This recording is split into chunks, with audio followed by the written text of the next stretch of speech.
price. Twice a year. High pass. We don't bid until December, so we have time. We got time to maybe 50 years. Just a, Miss, that's oh, okay, we're live. All right, welcome this exciting crowd here this evening. Miss Miss Bess, can you please do roll call? Vice Mayor Parton, Here. Councilor Randolph, Here. Councilor Holloway, Here. Councilor Gore, Here.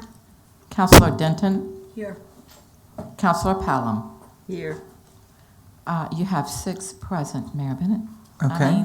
Vice Mayor Parton, I'm sorry. That's okay. Just don't call me Happy. late for dinner. Is there a motion to allow Miss Holloway to participate remotely? So moved. Second. Okay, motion's been made by Councilor Pelham, seconded by Councilor Gore. Ms. Holloway, can you please state where you're conducting the meeting from and also your reasoning for participating remotely? At my residence in the city of Hopewell, medical. All right, thank you. Is there any discussion? Okay, seeing no lights, roll call please, Ms. Bess. Vice Mayor Parton, Yes. Councilor Gore, Yes. Councilor Denton, Yes. Councilor Pelham, Yes. Councilor Randolph. Yes. Motion passes to allow Councilor Holloway to join. All right. Is there a motion to go into closed session? So moved. Second. Can't Yeah, do that. Would you like to I read know, it? yeah, I know, I do that every time. I move that we go into closed session meeting pursuant to Virginia Code Section 2.2, 3711A1 to discuss prospective appointees to various boards and commissions and to discuss and consider personnel matters for this council employees, city manager, city attorney, and city clerk. All right, motion's been made by Councilor Randolph, seconded by Councilor Pelham. Is there any other discussion? All right, seeing no lights, roll call please. Vice Mayor Parton, Yes. Councilor Gore, Yes. Councilor Denton, Yes. Councilor Pelham, Yes. Councilor Randolph, Yes? Councilor Holloway. Yes. Motion passes to go into closed. All right.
Well, she's. All right, at this time, City Council will come out of closed session. Is there a motion to come out of closed session? So move. Second. All right, motion's been made by Counselor Pelham, seconded by Counselor Randolph. Is there any discussion? All right, seeing no lights, roll call, please. Vice Mayor Parton, Yes.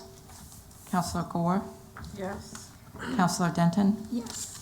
Councilor Pelham, Yes. Councilor Randolph, Yes. Councilor Holloway. Yes. Motion to come out of closed passes, and I will read certification. All right, thank you.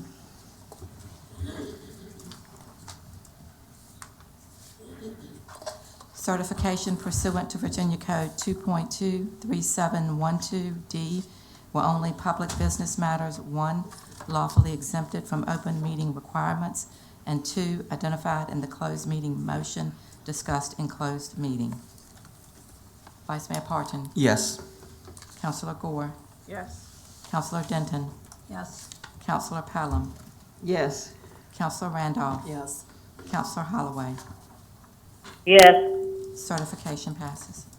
All right, going into our work session, Mr. Altman. This evening, Mr. Vice Mayor, we have Ms. Griffin here to present the work session on a conditional use permit request for property located at 2107 Day Street. Good evening, Vice Mayor Parton and all members of City Council.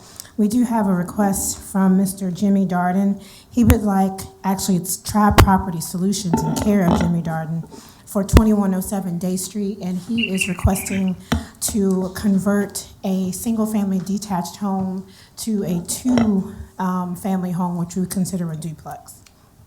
The property is located in the R2 Residential Medium Density District. It is approximately 14,810 square feet. It is in the Woodlawn subdivision and located in Ward 3. The subparcel number is 0310200. Here just gives you some information. These will be market units for traveling nurses is his plan. He is speaking now to various travel agencies and to John Randolph Hospital in order to make that happen. That is not anything that he's proffering, but that is what he would like to do with this property. And here you have a picture of how this home currently looks. Again, 2107 Day Street. This is a proposed rendering of the front of the units. There would be 2 units here. The total square footage of the entire single-family detached home is 1,400 square feet. So each unit would be 700 square feet. It would be a 2-bedroom, 1 bath with an office, and also a kitchen, living room combination. This is a side elevation. So you'll see here, one of the things that that the Planning Commission put a condition on is that they have double driveways. And this way, tenants from both departments can have access to their own private driveway instead of sharing a driveway. This is another side elevation. And then the last elevation. The comprehensive plan designation allows duplexes in this area, and the zoning ordinance also allows duplexes if approved by a city council. This property,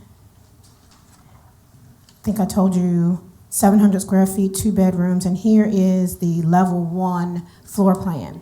The level 2 floor plan is exactly the same.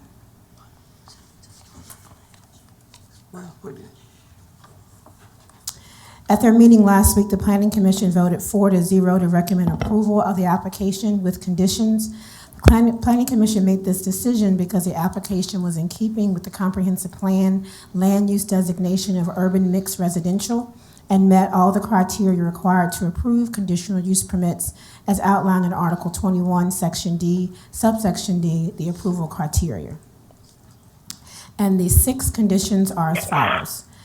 Provide 2 driveways for separate use by the tenants. Hire a structural engineer to assess the balcony and ensure structural integrity. Repair front posts on both porches. Provide separate access to the second floor that does not utilize first floor apartment. And then renovate the interior of both apartments and install a new roof.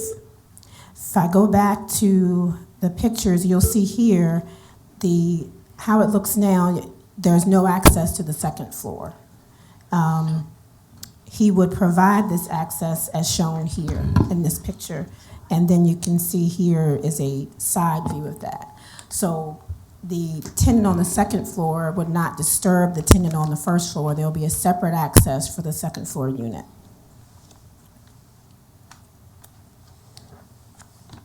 Happy to answer any questions that you may have All right. at this time. The first light I saw was Counselor Pelham. You go back one slide. Yes, ma'am. What's the size of the bedroom? The size of the bedrooms has not been provided at this time. I do know they have to be a minimum of 70 square feet in order to meet the building code, but he has not provided the square footage of the bedrooms. How can we make a decision then? I mean, should it be, is it gonna be, the 2 bedrooms would fit that 70 square feet and have a closet in it? Because that determines the bedroom, right? It has to have a closet. It does show a closet here, ma'am. Okay. Yes, in both bedrooms. So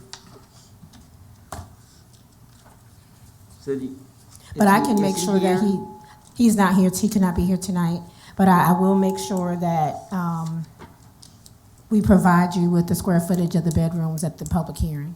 And then the kitchen is no wall between the kitchen and the kitchen and the living room at all? No, it's an open floor concept, Wow. which is common. Yeah. Okay. Mhm. And I guess the restroom does have a shower, right? Yes, ma'am.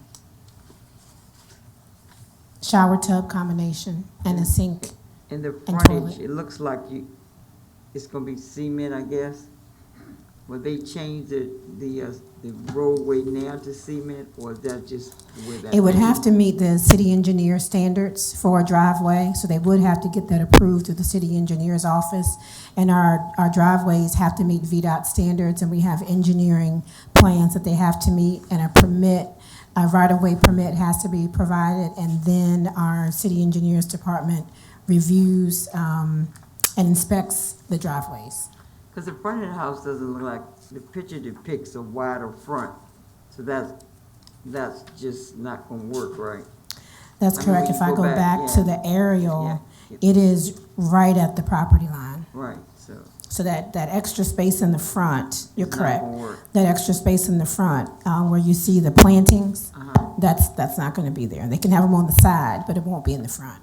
And what about the landscape? Are we gonna require something to do something like that to make sure that the landscape is there? That is a condition that, city council can impose. The planning commission did not recommend that, but the city council can do that if you so choose. Okay. And the other homes around it, I see no one commented. Do you know whether or not they lease homes or and I went by there, they're all our homes, but are they leased or they owner occupied? I don't know that, but I can find that out for you. Okay. I didn't do an inventory of that.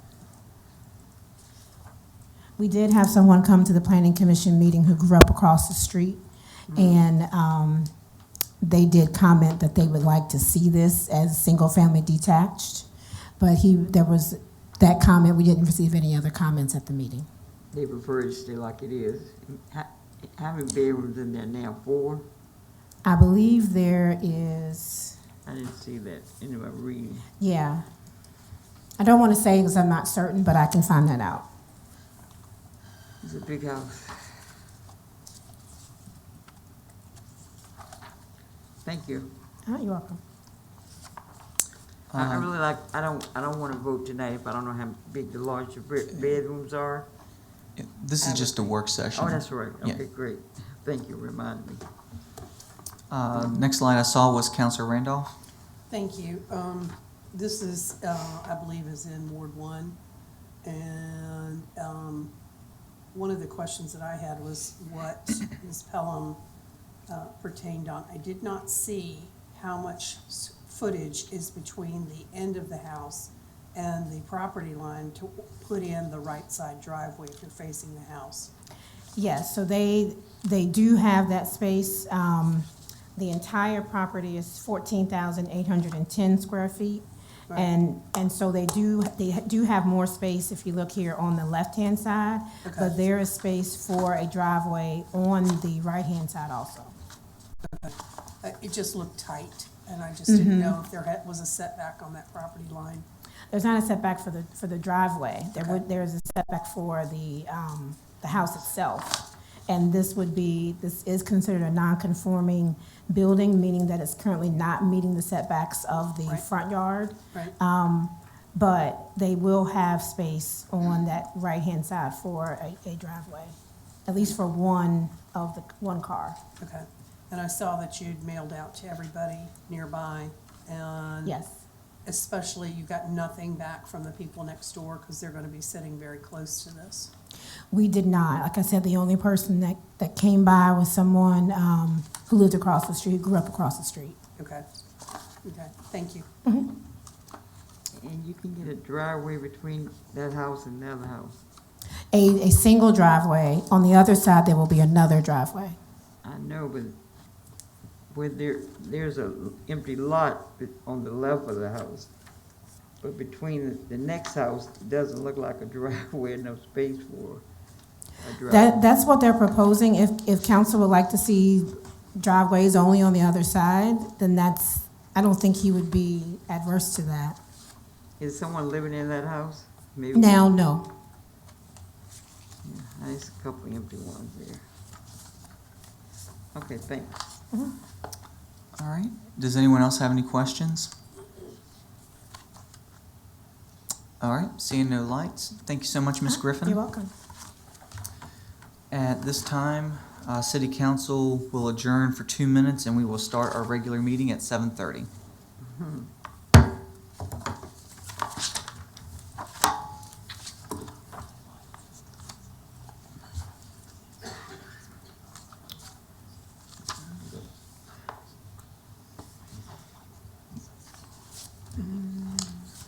I have a cushion in my chair. You haven't seen it. This one.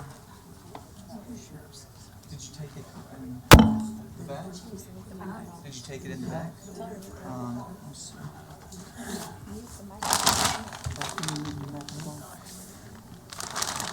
Thank you.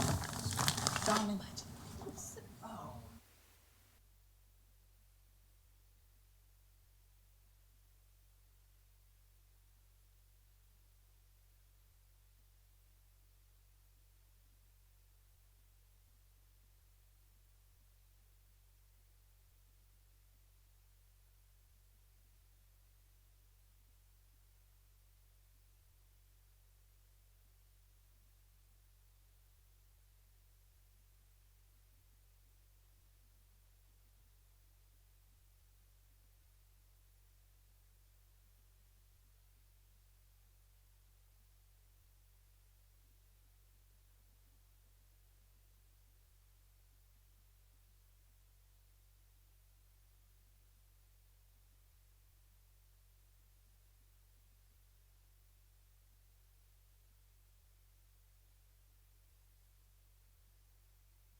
Tell him I looked at you like, what? The time is now 7:30. Welcome everyone to our regular city council meeting today, May 10th, 2022. At this time, Ms. Best, could we please have roll call? Vice Mayor Parton, Here. Councilor Gore, Here. Councilor Denton, Here. Councilor Pelham, Here, Councilor Randolph, Here. Councilor Holloway. Here. Vice Mayor Parton, you have 6 present. All right, thank you very much. At this time, can I have Reverend Danny Tucker please come forward for the Prayer, followed by Counselor Randolph for the Pledge of Allegiance to the flag. I can do that. Please rise. Let us pray. Most gracious Heavenly Father, we thank you, dear Lord, for your abiding presence over our city. We pray, dear Lord, that you would give wisdom to our leaders, courage to our law enforcement, compassion to our teachers, and may we demonstrate our love for you, O Lord, by the way we treat one another. We pray, Lord, your name will be praised and worshiped and recognized. We bless you, O Lord, in your holy name. Amen. Amen. I pledge allegiance to the flag of the United States of America and to the republic for which it stands, one nation, under God, indivisible, with liberty and justice for all. That threw me off.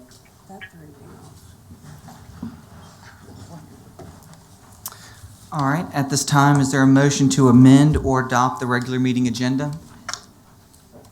I make a motion, we adopt the regular agenda, meeting agenda, sorry.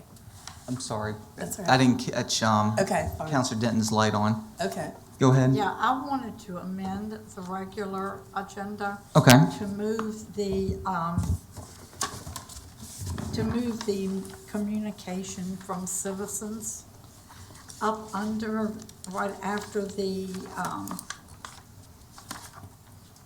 Information. information presentations. Okay. Second. Is there, did you second it, Counselor? Second it. Okay. Motion's been made by Counselor Denton, seconded by Counselor Pelham. Is there any discussion? All right, seeing no lights, roll call please, Ms. Bess. Vice Mayor Parton, Yes. Counselor Gore, Yes. Counselor Denton, Yes. Counselor Pelham, Yes. Counselor Randolph, yes. Counselor Holloway. Yes. Motion passes to amend the agenda. All right. At this time, is there a motion to amend or adopt the consent agenda? So moved. I'm not doing it this time. Second. 2 for 2. All right. Motion's been made by Counselor Denton, seconded by Counselor Pelham to adopt the consent agenda. Any discussion? Seeing no lights, roll call please, Ms. Bess. Vice Mayor Parton, Yes. Counselor Gore, Yes. Counselor Denton, Yes. Counselor Pelham, Yes. Counselor Randolph, Yes, Counselor Holloway. Yes. Motion passes to adopt the consent agenda. Okay. Moving on to information and presentations. At this time, could I please have Mr. Zach Brown and his family please come forward? And I'd like to ask the members of council to please come up as well.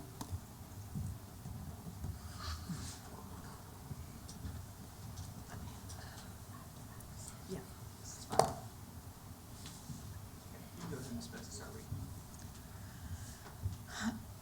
This is a proclamation for Zachary Brown.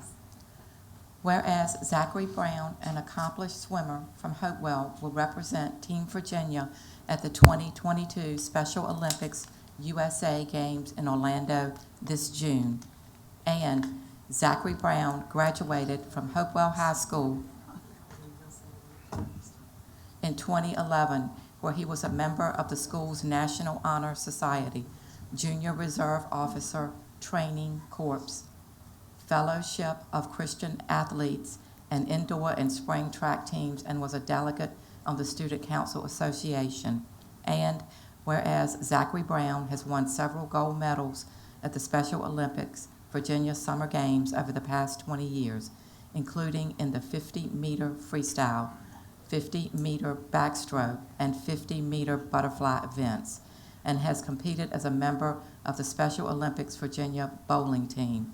And whereas Zachary Brown has mentored many athletes, both as a swim coach at the Petersburg Family YMCA and with the Wooddale Swim Club in Hopewell, and as a football manager at Hopewell High School for 13 years. And whereas Zachary Brown has been a role model to countless others in his capacities as team leader for the Virginia Department of Education's I'm Determined project as a leader of Virginia Commonwealth University's Partnership for People with Disabilities. And whereas Zachary Brown has competed with Special Olympics Virginia for nearly 20 years as a member of the Area 16 delegation and brings great honor to the city of Hopewell as a member of Team Virginia in this year's Special Olympics competition. Now therefore be it resolved by Hopewell City Council that Zachary Brown hereby be commended for being selected to represent Team Virginia at 2022 Special Olympics U.S. Game.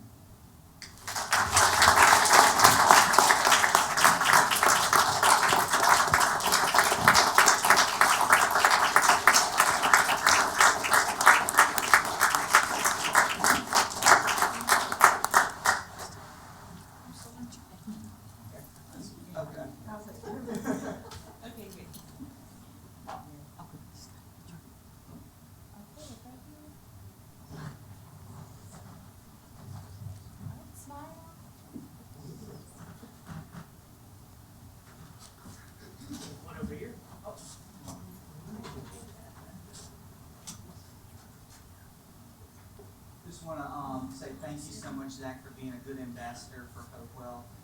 You're a great role model for youth and also for young adults like myself. And just want to commend you on all your successes. And just wanted to offer the floor to you if there's anything that you would like to say. And thank you, but I'm a big fan of Spider-Man. You're big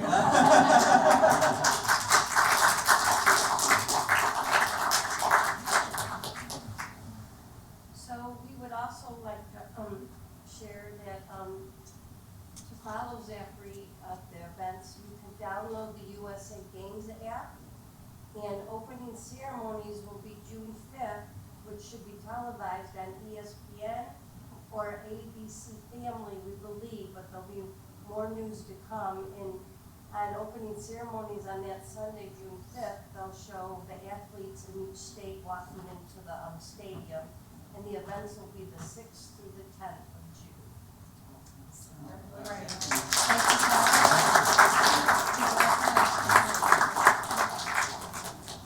And then at this is Nathaniel Hogan here. Oh, no. Sorry.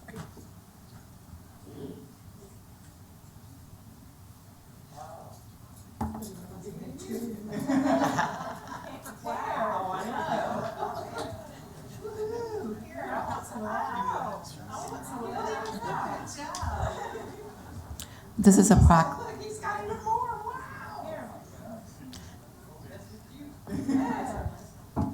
proclamation for Nathaniel Hogan. Whereas Harry E. James Elementary School student Nathaniel Hogan has been nominated by his teacher, Sierra Thomas, to participate in the National Youth Leadership Forum, Pathways to STEM, to be held during summer 2022. Whereas only bright, highly motivated students are singled out by their instructors for nomination to NYLF, Pathways to STEM. And whereas Nathaniel was selected because he was recognized as a student who already demonstrates exceptional maturity, scholastic merit, and leadership potential at his young age. And whereas NYLF Pathways to STEM is designed to give future leaders like Nathaniel an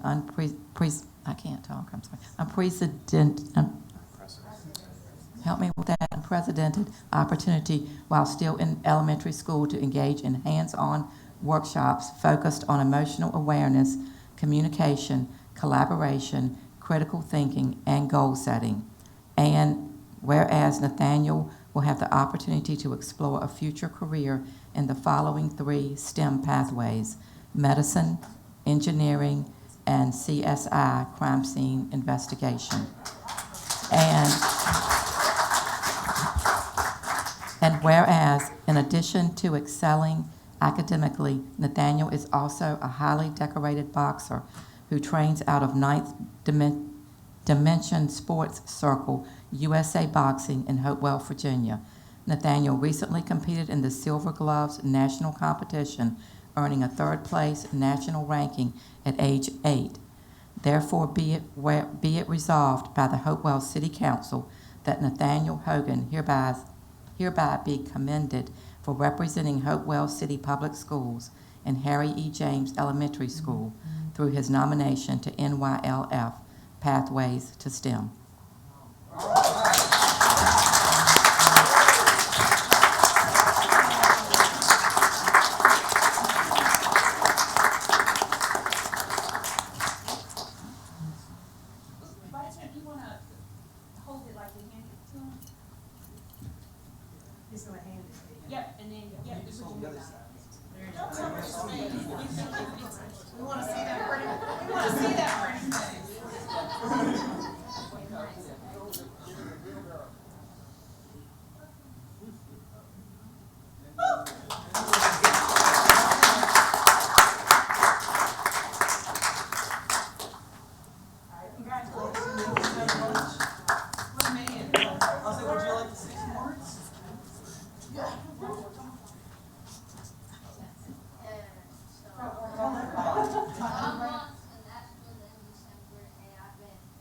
Qualified for the national title for U.S. State Boxing.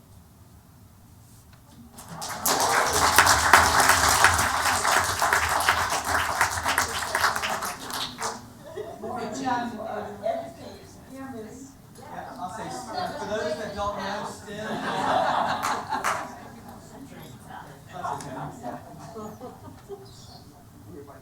Two great kids.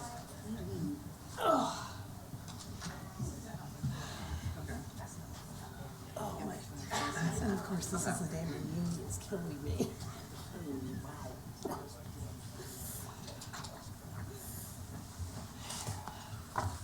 That was close.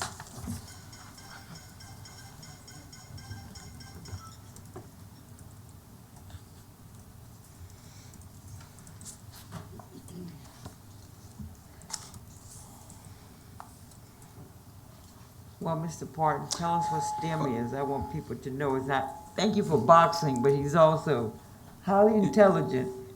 Yeah, so for those that don't know what STEM is, it's science, technology, engineer, and mathematics. So not only is he a really good athlete, but he's also a scholar too. And it's always right. good to see, having the best of both worlds, especially here in Hopewell. Yep. Amen.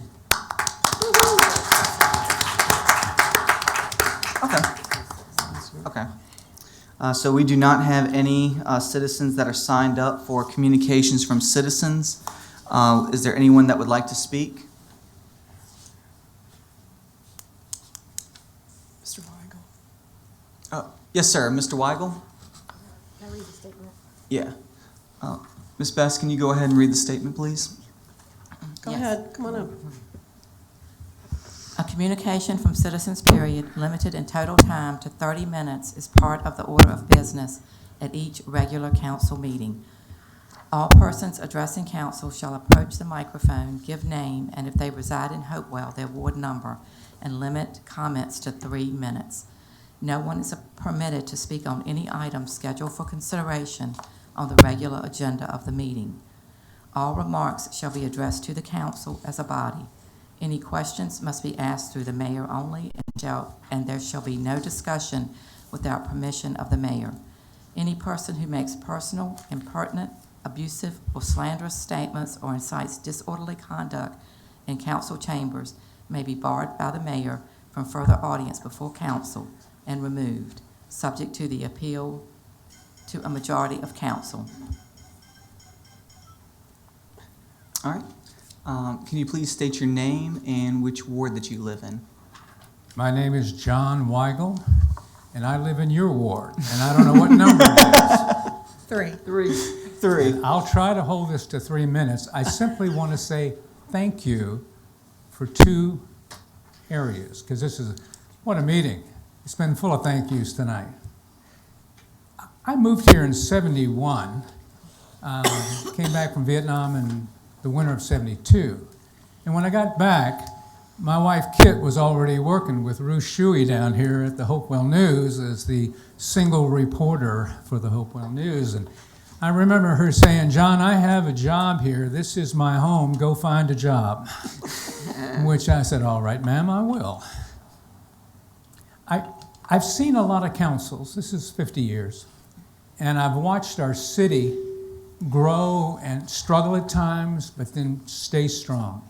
And I only want to say 2 points tonight. The first is, I think serving in council is one of those positions that you can't explain it to anybody unless you've done it.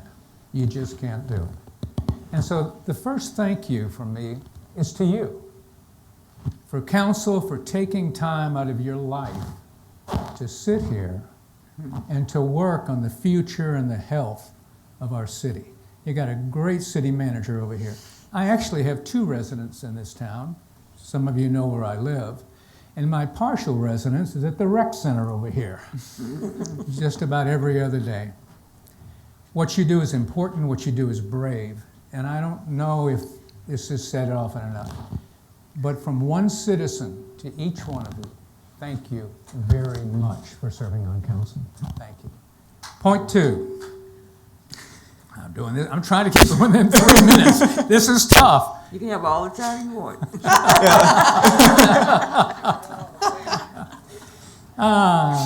I think. I said, we don't get very many people that come up and say nice things about us. This is about my bride. Kit loved this town. She absolutely adored this town. And I can't begin to tell you all the things that she got involved in. But the years went by, and I watched our town grow and do really interesting, great things over these years. I mean, the farmer's market and the celebrations. But there were tough times, too. And she knew that, and she looked at this city and said, this is one beautiful place to live. And that was her life. And so I've got a note here, I know the date, in August of 2020, there was a beautiful honorary condolences signed by Mayor Gore that I received. And it was beautifully drafted. I couldn't cover all of it was in it. And I'm a little tardy getting back with this, but I'm getting back into life. And in that, when I received that, it made me feel so good. And it helped put everything in perspective. And so, are you ready? When I received it, I was happy in Hopewell. Thank you very much. Thank you, Mr. Ryder.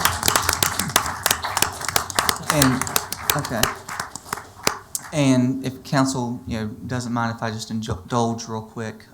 You were just talking about your wife's legacy here in the city. I don't know if you know this or not, but your wife ended up actually pruning a piece of a beautiful tree that's actually in your yard and gave it to one of our good friends, Gail Graham, who's actually with us tonight. And she, in return, pruned a piece for me from my yard. And this year, the tree has a lot of little sprouts. And so, ironically, there's another generation of which I'm able to, pass along a piece of Kit Weigel. And I think that that's just a really good sentiment that just encapsulates you and your wife's service to the city, that it's multi-generational. And I think that just the world of all the good hard work that you all do. Thank you. We just had another citizen sign up. I think it's Mrs. Gross. Yes, ma'am. Yes, indeed. Greetings to everybody, okay? This is a brand new year, okay? I just had a birthday Sunday, okay? So now I don't want Miss no Gross, problems. before you start speaking, can you please state your name for the record and which ward you live in here in Hopewell? Evelyn Gross, Ward 4, okay? All right, now, I don't know what's going on. What's the budget for this year? Are y'all gonna help people with the utility bills? Is anything on the budget for that? No? Well, could you get a committee? Get up a committee, help people, okay? I'm serious, I'm in dire straits. I ain't gonna lie to you. This sewer bill, this sewer problem suck, okay? I just can't understand why I gotta pay $26, then pay $4 more. Who's paying for this? We paying for it, but y'all, the city could just be taking over this by now, okay? Ever since they done split sides, the water went that way, the sewer went that way. The sewers are taking up a whole lot of people's money, especially senior citizens. You know, I just want to get that issue straightened out. Second issue is city council. Lord Jesus, will y'all please get together? I keep coming down here and telling y'all, if y'all build stuff, they will come, okay? Now, in Colonial Heights, they got Royal Farms coming down here. It was a corporation from up in Baltimore, Maryland. They're coming down here now. Why can't anybody solicit these people to come in? Why can't we go to, Kroger's? Get them to come in here. You got Colonial Square just sitting up there, doing nothing. You know, when are we gonna get some things going, okay? That's all I ask y'all to do. Stop sitting down there with your hands underneath your butts and get some stuff done for the people. Serve the people. Serve God first, but serve the people, okay? That's all I ask. I'm good. Thank you, Mrs. Gross. All right. At this time, we'll move into our financial report. Mr. Michael Terry.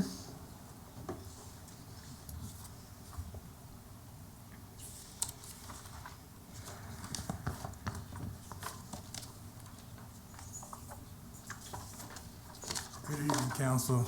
I apologize for the delay. I had to get the right pair of glasses. So I know what's going on. Okay. So, starting with the agenda. And before you speak, Mr. Terry, I'd like to ask City Council to hold all your questions until the end, so that way Mr. Terry can get through his report. Thank you. Okay, so we're starting with Section 1, the financial compliance and reporting. If you recall that is the, as you go forward to the page, that's our game plan for coming current, and we have 2 years of audit we'd like to complete by the end of 22, and then we go on into 21, 22, get that done in 23. I think the most important is to give you a quick snapshot of where we are for the one that's right in front of us right now. The most important thing we've been working on is cash recon. And when I say we, again, that's schools and that's the city. And what that means is that within the city, the custodian for cash is the treasurer, but that also includes the financial accounting office. So we have done, as far as I'm concerned, a tremendous job considering, and I did report it last time and I want to verify again, that 19 was not reconciled. We had to start from scratch, and what reconcile means to us for audit purposes is that the books and the bank for cash can be verified. And so what we had to do is start from scratch, and I think we've done a good job. We've gotten through 12 months. We have outstanding balances, I will tell you that, so we're working at that.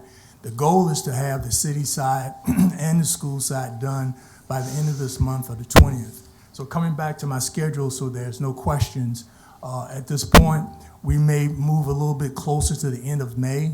We'll be bringing back to council the contract. City manager will be working with Robertson, Farmer, and Cox, and attorney at the end of the month.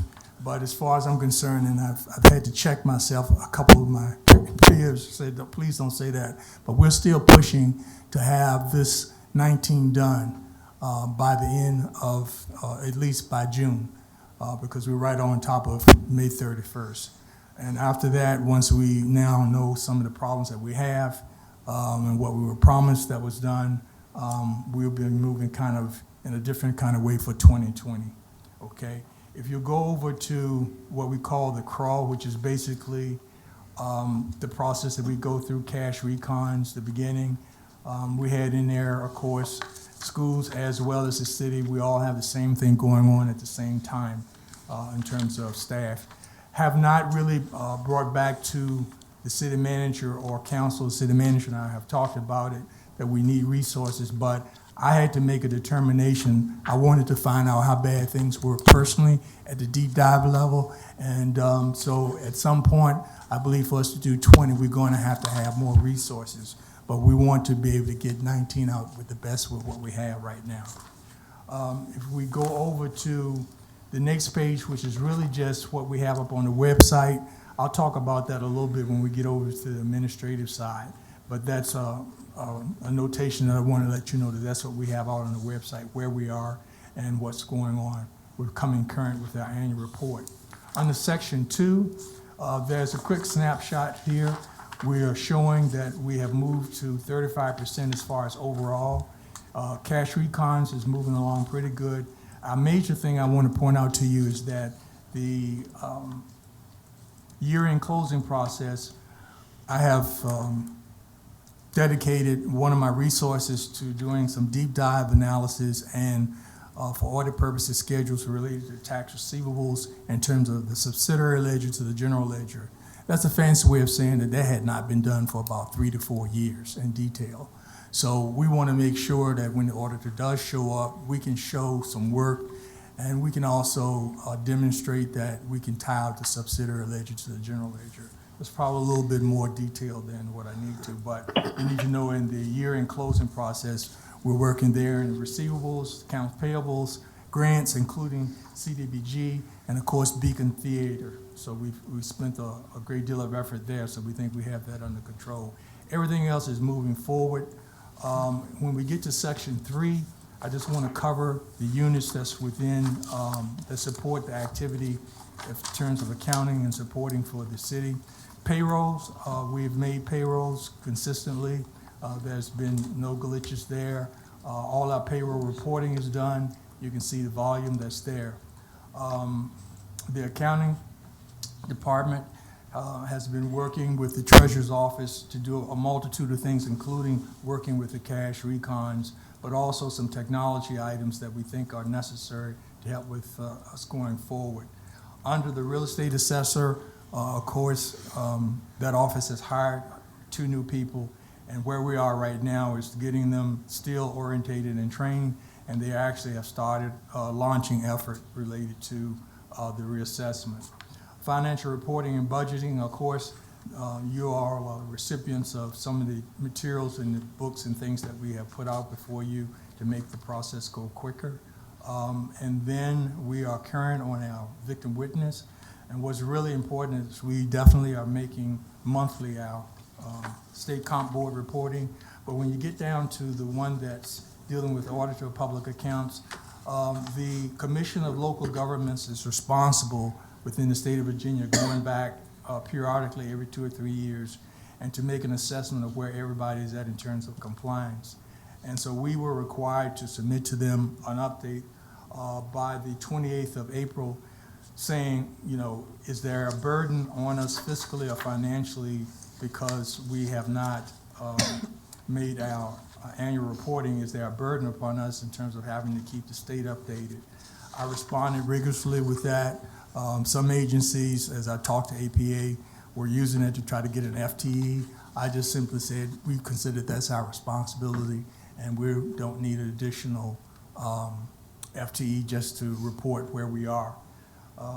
Beyond that, we met that. That was a requirement by everybody, and so we met that. The most important thing that I felt real good about is that we met our American Rescue Plan reporting requirements at the end of the month, so we got that in. Everybody was really pushing to make sure that we would make that filing. We also have what we call the basic assignments, where we're just making improvements as we go along with the resources that we have in these particular areas that we have down in Munis implementation, improvements, general building and training, and a couple of other items related to Munis. Want to get over to the budget. You're in the FY 22-23 budget cycle. We're approximately 60% there according to the calendar, and we're moving pretty good at the end of April. And going over to section 5, we have reviewed, we do an internal review, and I always have a very pleasant conversation with the city manager. We check ourselves, meaning in finance, and then we also check and double check with the city manager, and we go through the organization, and there has been no transfers across funds during the period that we reported. And that's my report. Okay. At this time, are there any questions? Counselor Randolph. Evening, Mr. Terry. Thank you for the report as you zip through it. I do look at it beforehand, but it's always nice to hear the detail, and sometimes it gives me more pause for questions. The first one that I have is the External Reporting and Compliance Implementation Plan, and you made the statement tonight that we need more resources to finish 2020. Since your fingers are in everything and everybody's stuff, from schools to get us all straight to Treasurer's Department, who's we? Is that your department that you're thinking need more resources, or are you specifically thinking of other areas that need more resources? And if so, how many? Okay. I'm taking ownership of everything. Yes, sir. Because, you know, that's just the way it's got to be. I understand and appreciate it. So the we, I'll just paint the vision this way. The we means this. I will continue to pay on and continue to support and do whatever's necessary that I've got good cash recons. Right. I know I can't just focus on the treasurer's operation, so that means the we means schools. So I always am in touch with the finance director there, you know, where is the accountant. They've brought in some additional resources and paid for that on their own. Yes. I will have to tell you that they are very accountable and understanding that we are all underneath the gun, because the annual report doesn't have a name on it. I know some people used to put, but I thought, nah, this is a whole organization wide. So that we means that in the areas that are hot, which is again what I would consider the constitutionals, like the commissioner of revenue, the treasurer, the real estate assessor, we may need to have a focus there, but we now have an ERP specialist on, which is the Munis person we brought on. And that individual is helping us right now and get some things taken care of that were delinquent. So that we means that group. I know I need to have my receivables and my general ledger tying back, my subsidiary ledger tying back to that. The we for all of what we call the enterprise, Hopewell renewal and water and all of that, that we means that we're gonna need to move another one of my team members, once we finish the deep dive on tax receivable, into that area, because we've determined again that things were not recorded properly. So the we means wherever I think I need to pull the existing resources, and when we get to 20, we just won't have enough, because we're still trying to do day-to-day operations, would be where I would come back to the city manager and say, beyond what is normal, which, you know, we can just go out and get, you know, additional help from, you know, we say Robert Half or some other agency, when we've been using some people on the state contract because the price is cheaper. But when we really need some heavy-duty hitters, some heavy-duty accountants, that's when, I mean, we will come back to you for 20. But we now know a little bit more about where the weaknesses are in the organization, going through in detail in 19, that we can probably make sure that we are being more efficient and we just don't bring people on and we still don't get a product that we need. So that's the we.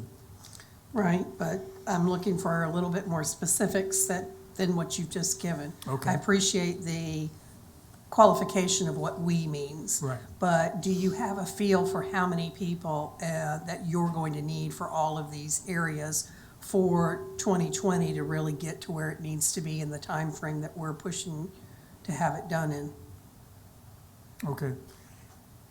At that level, you got my vision. I don't have a specific number, and here's why. I'll be honest with you right up front. If I gave you a number and it's too low, and I come back, you'll want to know what happened. Nothing happened. It's just that once we got there, we realized We're gonna that's how hold you much to the it. rock is Yeah, underneath the I rock. gotcha. If I give you too high, then it's like when I came on council, I was offered to bring 1,000 people on. I don't believe in that. Let's see where we are. Okay. Let's see how much we can do with what we got. But I do know I do know that the number, I want to make sure that the number is reasonable, and if I just had to give a number right now with accounting scene, what I'm thinking of, anywhere between 3 to 5 people. Okay, fair enough. I understand, and I have one other quick question. That was based on the operations and assignments. You talked about the compliance report and the burden on full-time employees, but what was the actual outcome of the compliance report? Where were we, to your satisfaction, in compliance in most of those areas or all of those areas? Because we've had reports previously that show that we were not in compliance. Right. So if you could expound on that just a tad. Okay.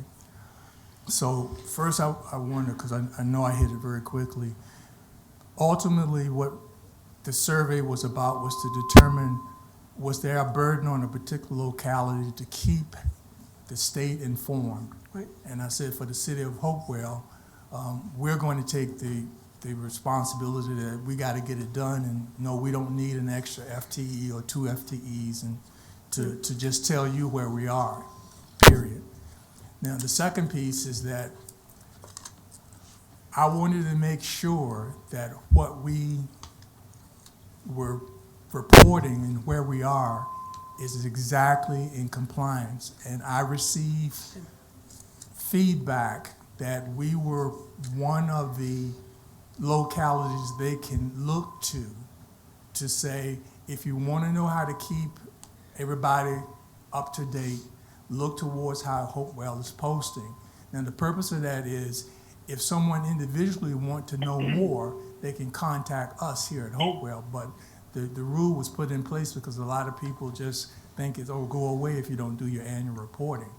And so I understand that there are a number of localities that still have not done that. So we were viewed favorably, that we are making sure we're keeping everybody informed, and we're not hiding anything, and that we're also doing the best we can to come current. And so that was reflected. Actually, there's a couple of quotes that I saw around and a few documents that they actually use our statements where we, what we do and how we do and where we are. Okay, well, as a compliance officer, you know I'm going to be interested in that. Yes, ma'am. Thank you. Yes, All right, next is Counselor Gore, Counselor Pelham, and then Counselor Denton. Hi, Mr. Chair. yes, ma'am. In your presentation, you said something wasn't done in 3 to 4 years. Can you go back to that section and elaborate on that?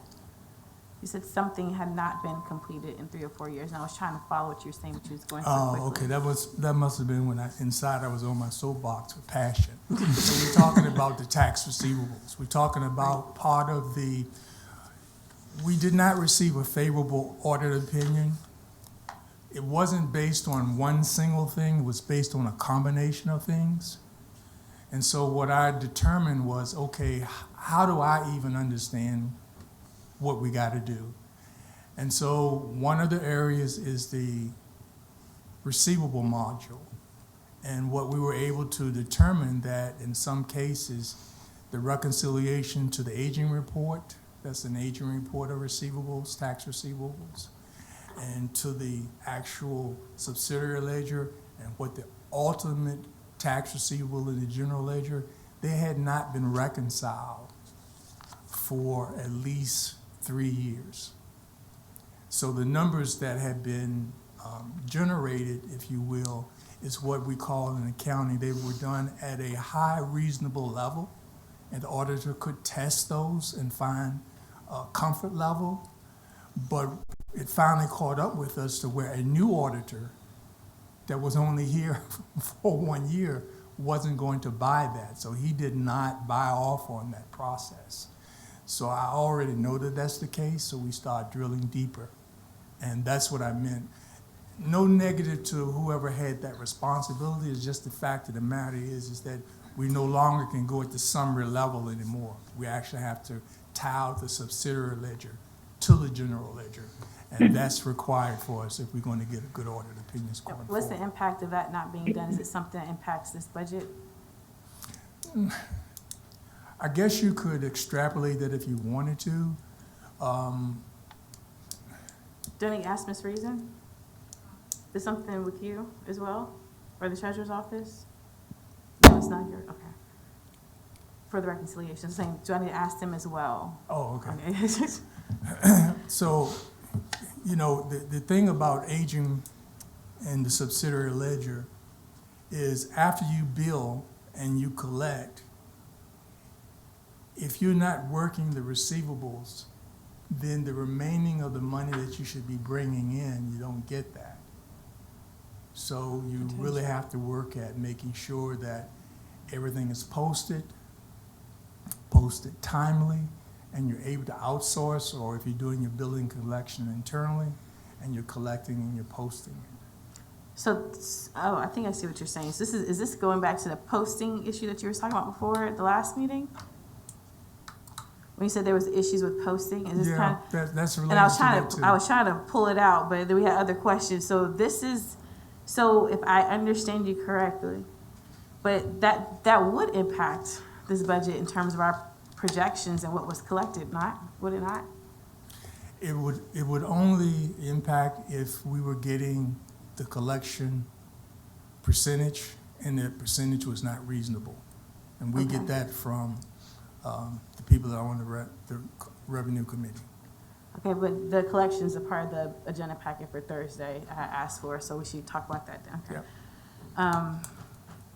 You mentioned that the Local Government Commission had reached out and you said you gave them a rigorous response, but I didn't catch what exactly was the end of the response. Like what did you say yes or no to what they asked? Can you repeat that again, ma'am? You mentioned that the Commission on Local Government reached out and asked about the strain. You said you gave them a rigorous response, but I didn't hear what was the ultimate outcome of what you told them. Was it yes, no? Okay. They came through the Auditor of Public Accounts. Mm-hmm. And the Auditor of Public Accounts was simply charged with communicating and sending out a survey to localities. Mm-hmm. I responded that we did not deem that our requirements to meet the reporting back to state where we were required a burden on us in terms of needing additional resources to do that. Okay. Period. Can we see that response? Can you give that to us? Sure. And I'll ask the clerk to make sure she writes that down to capture that. Then the last question I have, you said there was, towards the end, well, you have two more questions and that's it. You said towards the end there was something else that was delinquent that you said your team is working to capture. I was trying to take notes while you were talking. You said something towards the end, right before you got to the transfers. You said there was something else that was delinquent that you're trying to get caught up.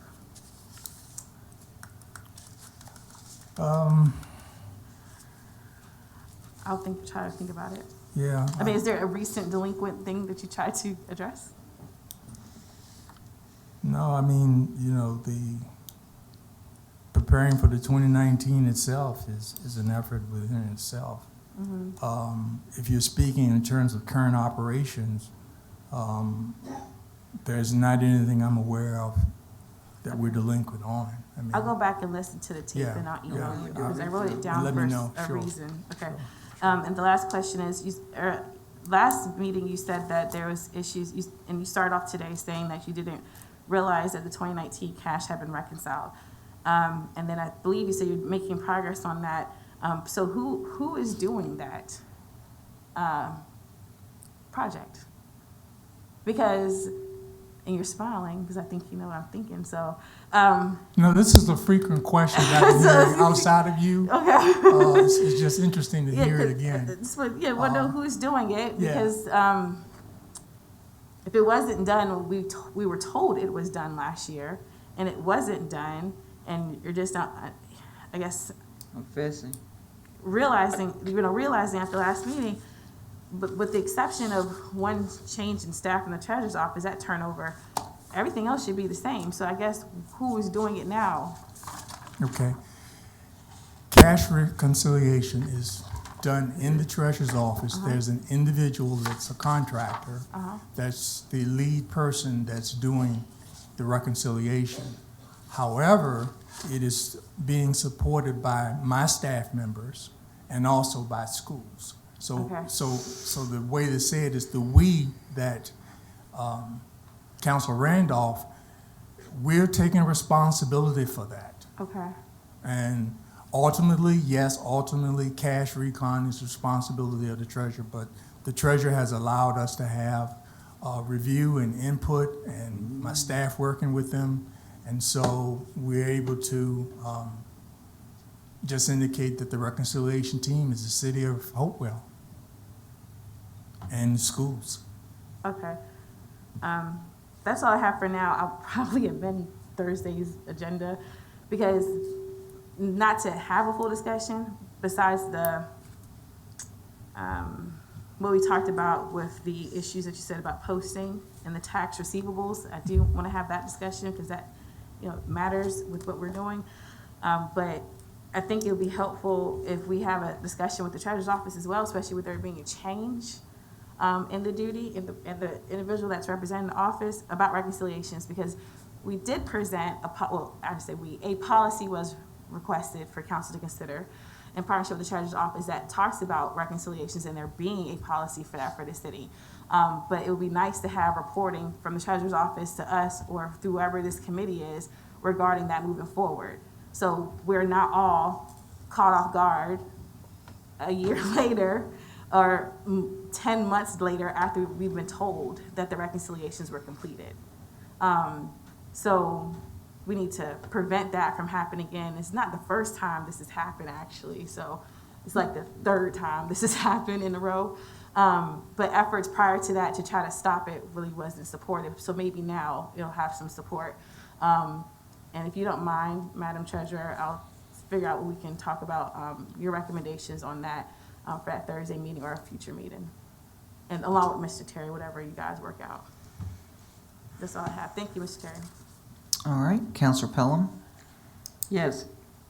When you first came here, you told us that you had to work with what was available based on the competent level of the financial people in all the offices, to include your office, treasurer, whoever.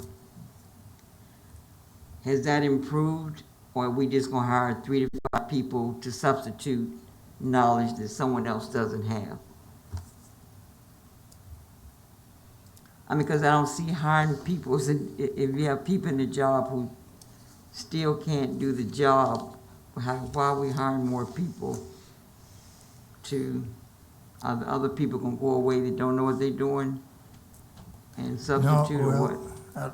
I guess I'll be honest with you, Councilor Pelham. I'll have to divide your question up because if I make a statement, it might be misinterpreted. Mm-hmm. First of all, the current staff that we have, I believe they have improved tremendously since I got here. Not necessarily just because I got here, but because we began to look at how we do things and what we need to do.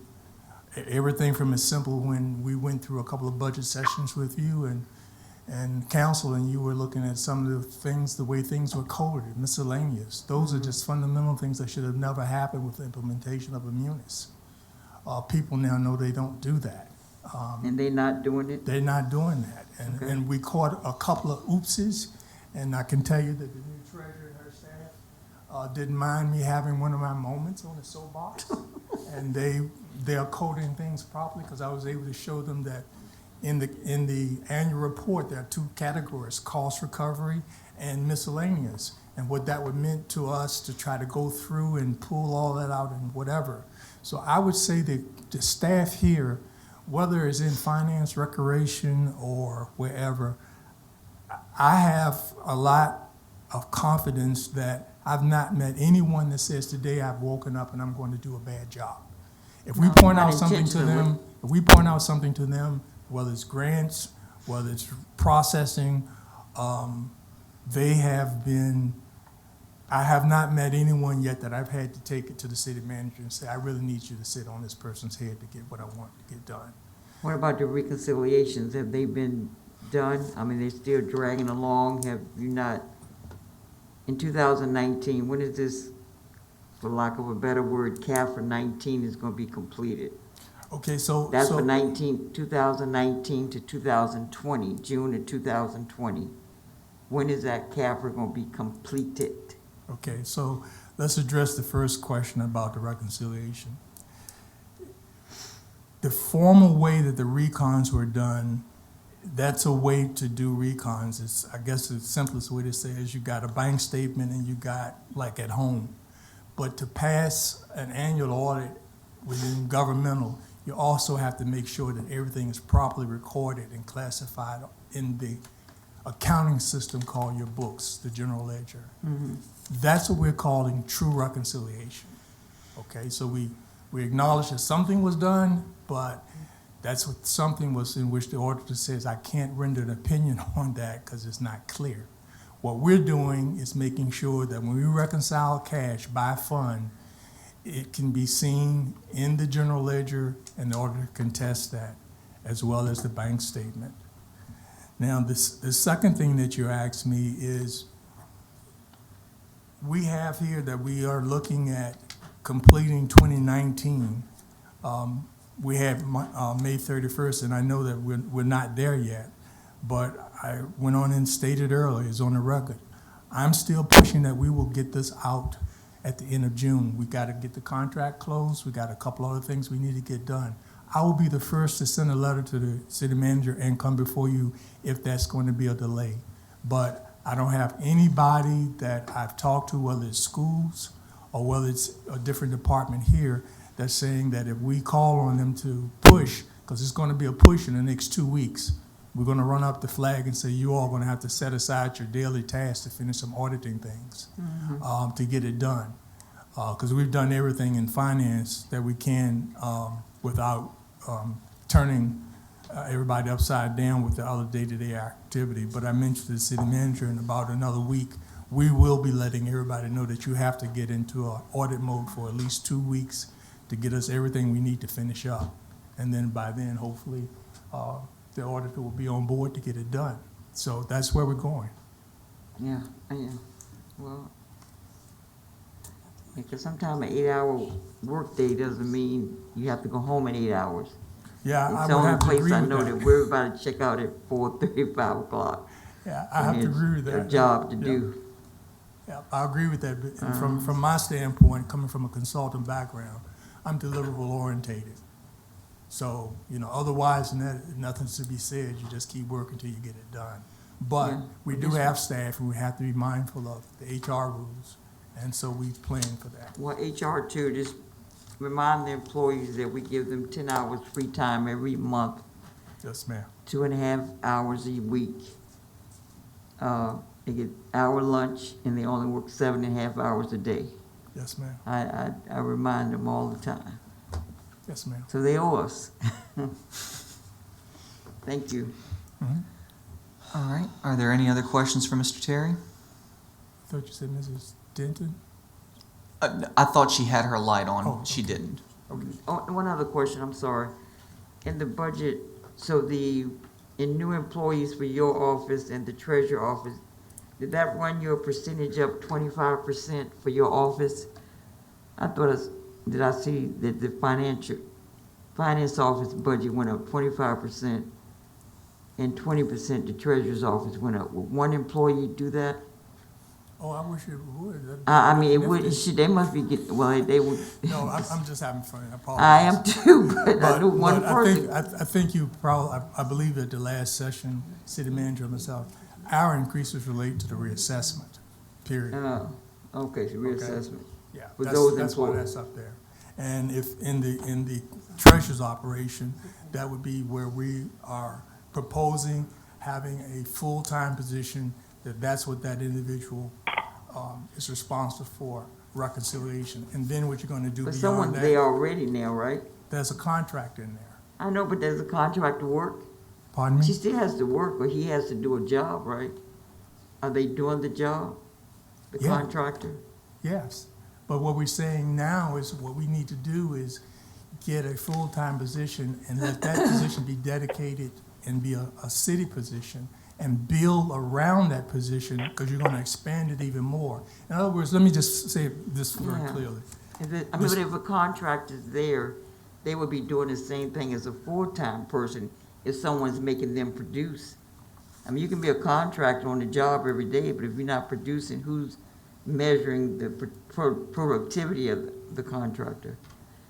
Well, I think right now, Mrs. Pelham, the measurement is by the treasurer, myself, and basically from February up to now, we've covered 12 months, including schools. So I think we got that covered. But Okay. what you were asking was about the full-time position there. And what I'm trying to say to you, I think those of us who understand the Office of the Comptroller for the state, they can't wait to put out their financial reports. I come from that background.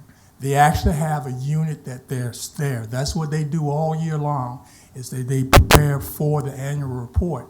And one of the tricks is within the treasurers or within the other operations have a full-time recon unit. I'm not proposing a big change, but we gotta start having someone that you can have, I guess, continuity, and someone that has understanding and go along with the operation, so that Mrs.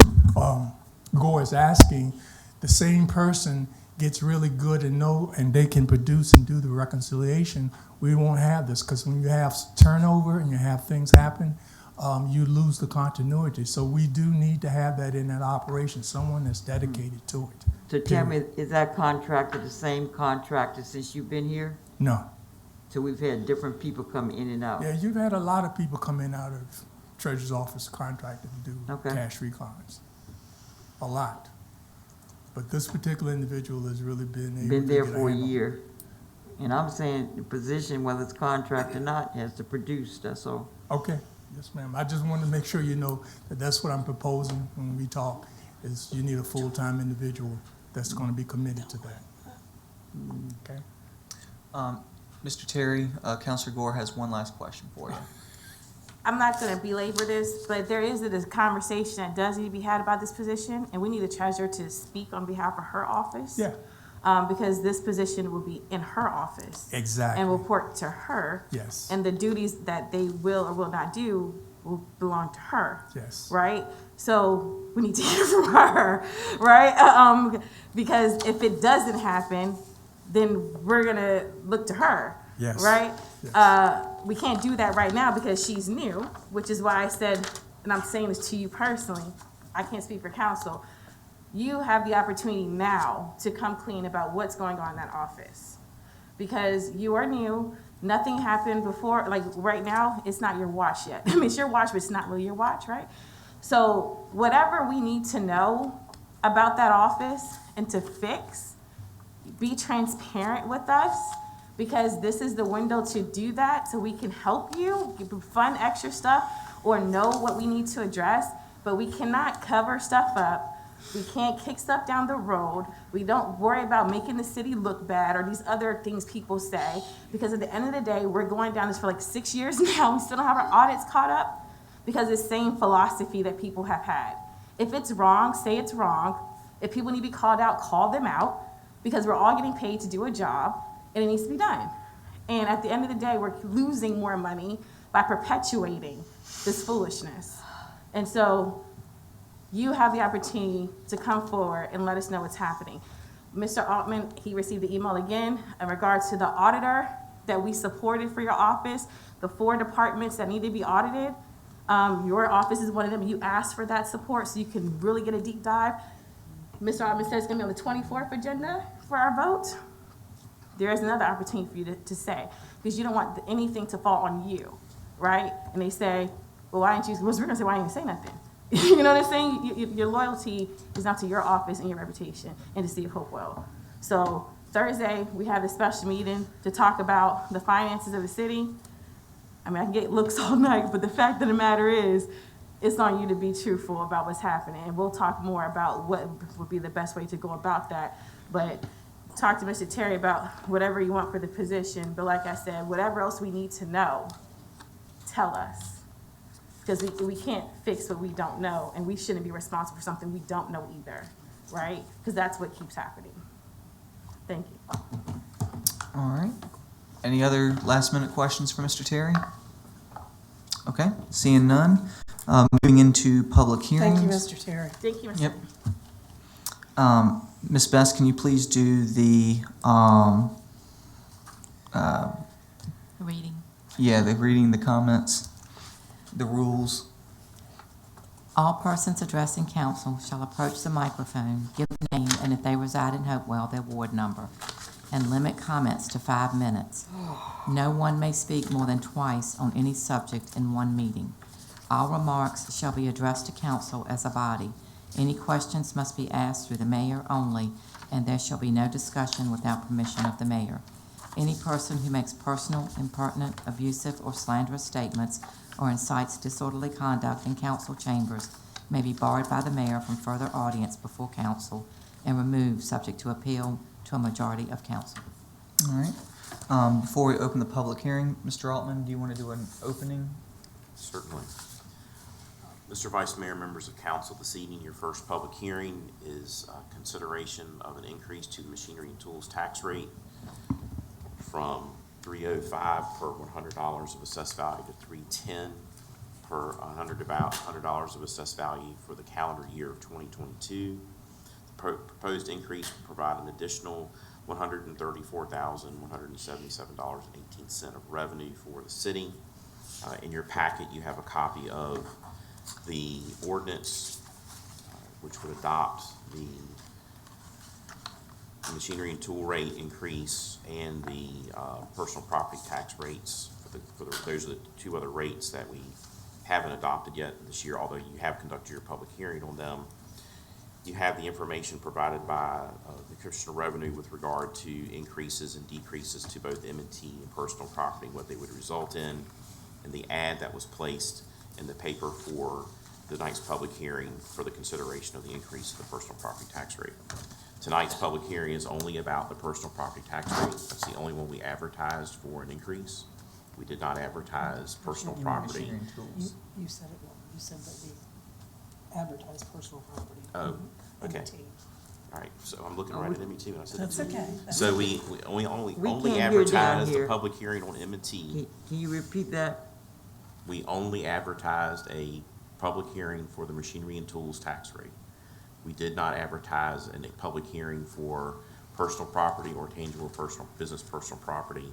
We conducted those public hearings at the previous meeting, and we've done that already. So tonight, the only thing under consideration for increase and for public comment is the M&T rate. Okay. Any questions for Mr. Altman before we open the public hearing? Okay, seeing no lights. All right, open the public hearing. The first person signed up is Larry Pankey. Mr. Pankey? I inadvertently signed the wrong. That's all right. All right, the second person that signed up is Mr. Andy Gervin.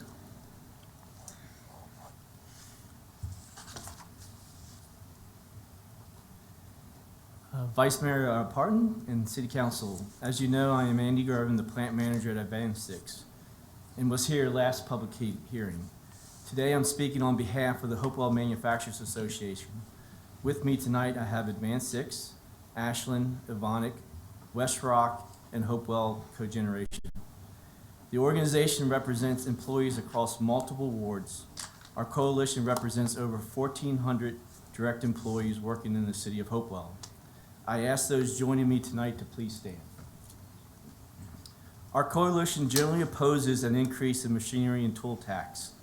However, we understand the need for the city to balance the full year 22-23 budget, as fiscal responsibility is core to strong government as well as strong business.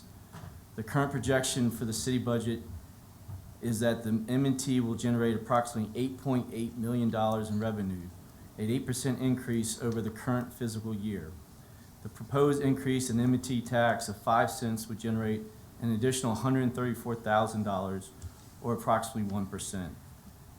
As you have all discussed, inflation and increased property values continue to impact the Hopewell community. Businesses are no different. With increased costs of energy, steel, and other raw materials, we too are facing impacts of inflation. We continue to assert that M&T is a foundational metric that supports local economic development and is a factor that impacts business decisions to invest and existing operations within the city of Hopewell. With that being said, we acknowledge our responsibility as a member of the community to pay taxes and support the services that we too rely on, such as first responders and public works. Therefore, we request that the council identify opportunities for revenues to manage those identified shortfalls in the budget, that considerations are also made equitably amongst as best as possible. Lastly, we would like to acknowledge the status of the city financial audits and their impacts on the budget. Our organizations and member companies are prepared to support the city with resources to expedite those audits. If we can help, please let us know. Thank you. Thank you. Thank you, Mr. Gervin. All right. The next person to speak is Jane Benito. Yes, ma'am. Good evening, sir, ma'am. I'm the site manager of Evony Corporation located at 914 East Randolph Road. I'm here to support the HMA proposal with regards to machine and tool tax. Thank you. All right. Next person to speak is Mr. Brian Johnson.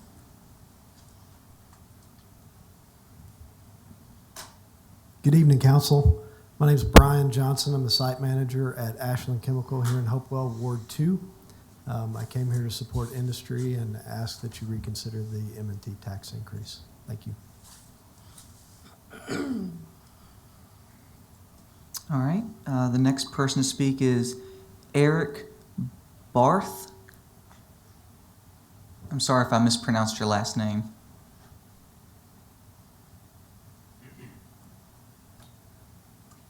Council, my name is Eric Barth, and I do not reside in Hopewell. I would just like to come tonight to say that as the plant manager of Hopewell Cogeneration, we are in full support of Andy Gervin's message tonight and are in opposition to the M&T tax increase. Thank you. Okay. The next person to speak is Mr. Dustin Lanier.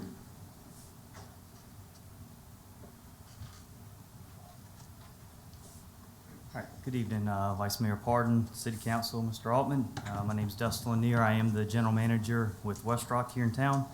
I would like to echo the remarks from Andy and voice our opposition to any increase in machinery and tools tax. The Hopewell Mill competes for capital investment internally amongst our West Rock Mill system. Any proposed tax increases and extremely high wastewater costs put our mill at a competitive disadvantage for capital investment, especially considering that many other mills are located in areas that are seeking to incentivize industry investment and promote job growth. With increased taxes, extremely high wastewater costs, and outstanding city audits, it's becoming more and more difficult to compete for additional investment at Hopewell Mill. We want to see the city of Hopewell be successful, as well as the industries here in Hopewell grow and support the community. So thank you for your time. Thank you. And last but not least, Mr. John Weigel. Mr. Vice Mayor, I have already covered everything I think I need to cover tonight. Thank you very much. You'll have a good night. Thank you, Mr. Weigel. All right. Is there anyone else in the audience at this time that would like to speak on the public hearing? Okay. Seeing none, we're going to go ahead and close the public hearing. At this time, is there a motion on the floor? I'd like to make a motion that we postpone this decision until we have the meeting on Thursday to evaluate all the revenue streams, that information that would be a part of our financial consideration. Okay. So the motion on the floor is to postpone the vote until Thursday's meeting. Second. All right. Motion's been made by Counselor Pelham, seconded by Counselor Gore. Is there any discussion? Counselor Denton and then Counselor Gore. I just need to ask the city manager, is it imperative that we vote on this tonight, since they're waiting to do the billing for this? I know Ms. Reason, our commissioner, would certainly prefer that a vote was taken tonight in order to allow her time to make the adjustments to get the bills out in a timely manner. I think she had indicated if there was a postponement, there may need to be an extension provided. So I don't You know. okay with it? You're okay with postponing it? If y'all wanna do an extension, it's an awful lot of money to do an extension. What do you mean? I know you have to pay for mailing, I guess. Is there any other way you can do it other than mailing? Other than mailing them? Yeah. They all will have to be refigured depending on the rate you give. Oh, okay. If it stays like it is now, I don't have to redo them. The rebates have already been figured. So I either redo everything, we stay the same, we go up, but we need to meet a timely deadline in order for me to redo everything. Plus, they have to be key punched. I just want to make sure they're out in time. If they're not, I want to make sure that we have an extension in our fair and have 15 days to get it out and time for our treasurer to get her work done. And what does the Okay. rebate entail? What does the rebate entail? The rebates, that's the 30% above any new construction work that any plant files on. Mm-hmm. They get a rebate. Yes, ma'am. Since 2013. Counselor Gore? Right, are you done? Both of you done? Okay. Yeah, I'm finished. So the motion is to defer it to 2 days from now on Thursday. So if we go past Thursday, then we need an extension. But you think that Thursday wouldn't make it, 2 days from now, would we need an extension for that? If you get it by Thursday, I will be good. Okay, cool. No Just wanna make later sure. than that, though. Past Thursday, we gotta talk. Thursday night. Okay. And just for the public, we really wouldn't need this kind of, but there was no, I'm sorry, you can sit down, thank you, I appreciate it. The meeting I keep referring to on Thursday is a special meeting to talk about revenue, and to figure out all the other sources of revenue that we have in the city and to evaluate the monies collected. So we had a meeting scheduled, but we had to postpone it for operational reasons, I should say. And so it's not going to be held until Thursday. So for that reason, some of us still do not want to vote without having that information. So that's why I'm in favor of holding off until Thursday when we get the information we've been asking for and have that discussion. All right. Is there any other discussion? Seeing no. I'd like to say something. Okay. For me, it wasn't about necessarily the budget this year. I've talked to several of the plant and manufacturing group, and I did feel that while we treasure our plants and what they have been to us and for us in the past, we certainly have to look at things from a business perspective as the city. And for me, I was willing to do 5 cents and 5 cents only. I felt like since we have not done a tax increase for the plants that are here since 2003, that the spread of what each plant would have to pay at a 5 cent increase was not overly burdensome, considering the amount of years that we've had between this and the last potential increase. So it isn't, certainly we look at the budget every year and it is a concern, but for me, it wasn't necessarily based on the budget. It was what I felt that the plants understood, and I tried to understand their business concepts. You all are in business to make money, so are we as a city. We have to make sure there's enough money to go around.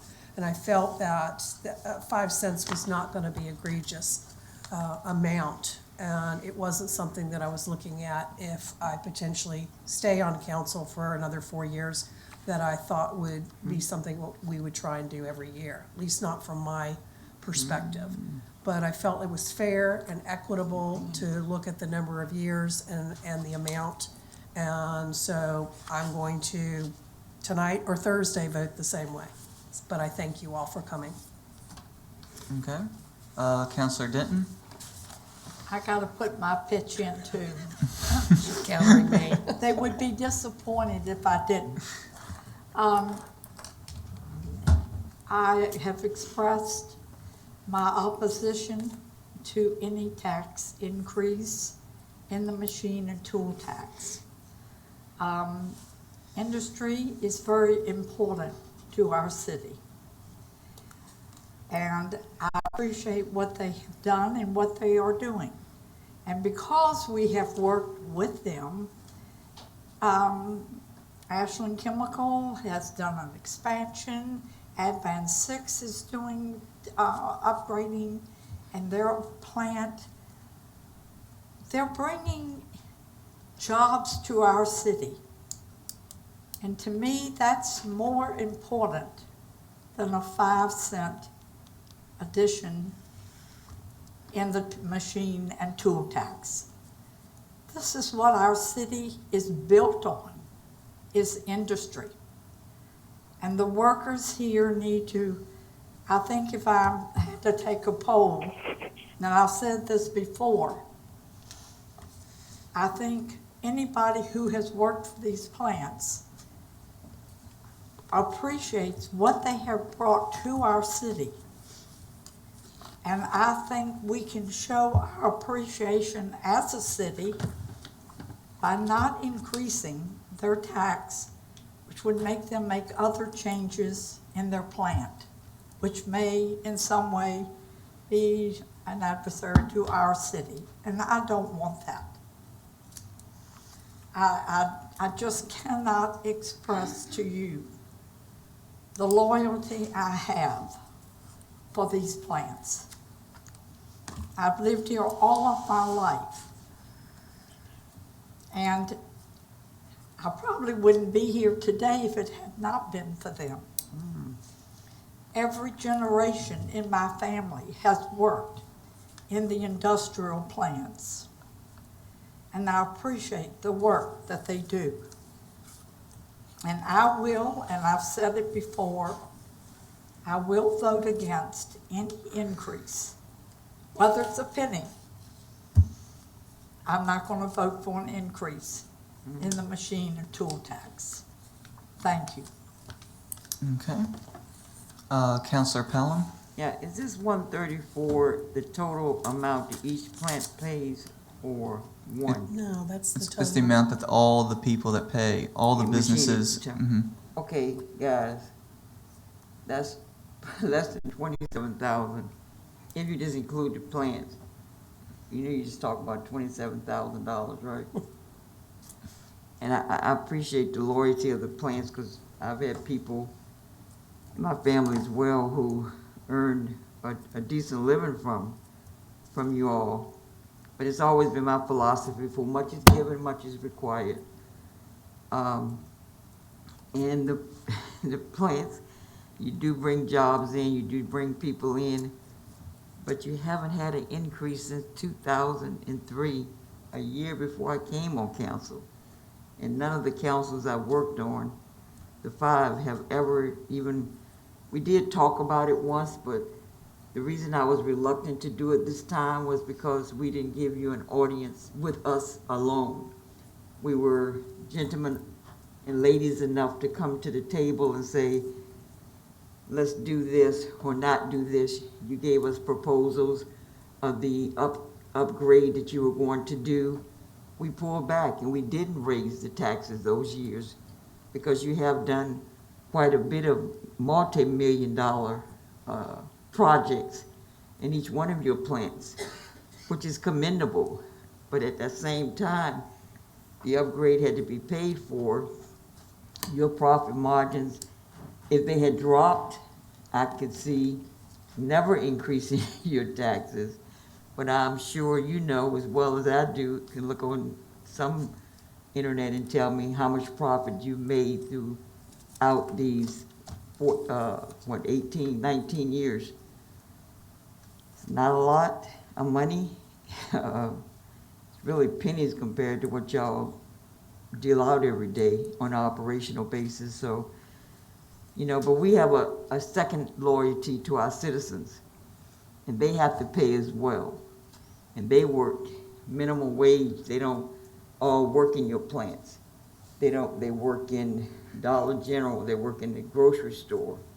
So they're $7 and $8 and $5 an hour back then, up to now even $15 an hour. Hers, they're much more than the $27,000 that you will have to pay out if we increase personal property tax. So it's good. You gotta balance the loyalty toward the business commercial as well as your citizens. So that's why we need to know this full picture, Mr. City Manager, Mr. Financial Guy, so that we can make the appropriate decision. Thank you. All right. Is anyone else like to speak? Okay. Seeing no lights, roll call, please, Ms. Bess. Vice Mayor Parton, Yes. Councilor Gore, Yes. Councilor Denton. No. This is Council- for the postponement. Correct. This is to postpone it until next, till No, this Tuesday, Tuesday. till Thursday. This Thursday. No. I'm Okay. saying, I'm gonna vote the same way Thursday, so, no. Councilor Pelham, Yes. Mayor, Councilor Randolph, Yes. Councilor Holloway. Yes. Motion passes 5-1 to postpone till Thursday. All right. Thank you. Moving into public hearing number 2, Mr. Altman. Yes, sir, Mr. Vice Mayor. This evening, your second public hearing is on the FY 22-23 financial plan, or otherwise known as the city's budget. The proposed overall operating and capital budget approximates a total of about $190,183,439 across 31 funds. This is an increase of $6,389,784 over the FY 22 budget. The proposed city's general operating fund is approximately $58,096,022, which is an increase of $3,739,740 over the FY 22 general operating budget. And proposed Hopewell Public Schools general operating fund, which is included in our budget, is approximately $61,531,770. We're not asking for approval at this meeting. This is the public hearing, the first reading on the budget. We have the budget resolution in your agenda packet and the budget overview PowerPoint. So, as council knows, we've conducted a work session on revenue projections and operating budget and capital. As a result of council action earlier, the budget was proposed with a increase in the real estate property tax. Council elected not to increase that rate. Sorry. It's okay. So there are no tax rate increases at this point in time. You are considering one for M&T, which we concluded on Thursday. The present budget is budget inclusion exceeds the FY 22 levels, as I've stated, and it provides adequate funding to meet the departmental needs to fulfill their mission. Can you talk louder, Mr. To Morris? render services to the citizens. We go through kind of an assessment each year. We look at, the 4-pillar approach that we've talked about for the past few years. We do an assessment, we do an analysis of the budget, we look at preservation, and then our status. Will we be able to handle issues that come up during the FY 23 year? This is just a breakdown of the proposed budget. As I mentioned kind of in my opening statement, the total operating budget and capital budget is $190 million over the 31 funds. The increase, the baseline budget equals the adopted FY 22 budget. However, we did have the increases as a result of the council's willingness to provide the mid-year increases for the public safety offices, salary increases for them, sheriff and public works. Proposed adjustment to M&T rate is still outstanding, but as I noted here, you did not adjust the real estate rate at your April 12th meeting. These These are our current rates are $1.13 per hundred of assessed value for real estate, personal property at $3.50 per 100 of assessed value, business personal property also at $3.50, and then machinery and tools at $3.05. But we do have the proposed increase to $3.10 per 100. Our revenue committee consists of myself, the Commissioner of Revenue, Treasurer, Real Estate Assessor, the Finance Director, and the Budget Analyst. And these are, this is the proposed revenue across all budget funds, so all of the funds that we have, showing the total revenue needs of $90 million. We go to the next slide, you'll see the revenue per source. So the $2 million shown as a difference in real estate, that did not happen as a result of the decision not to increase the real estate tax rate. So that's the delta that we're working with. I draw attention to the machinery and tools. We did see an increase outside of the proposed tax increase of $675,066. And additionally, we saw an increase in personal property of $810,020. So we did have an increase in some revenue that has been able to help us address some of the budget needs that we have.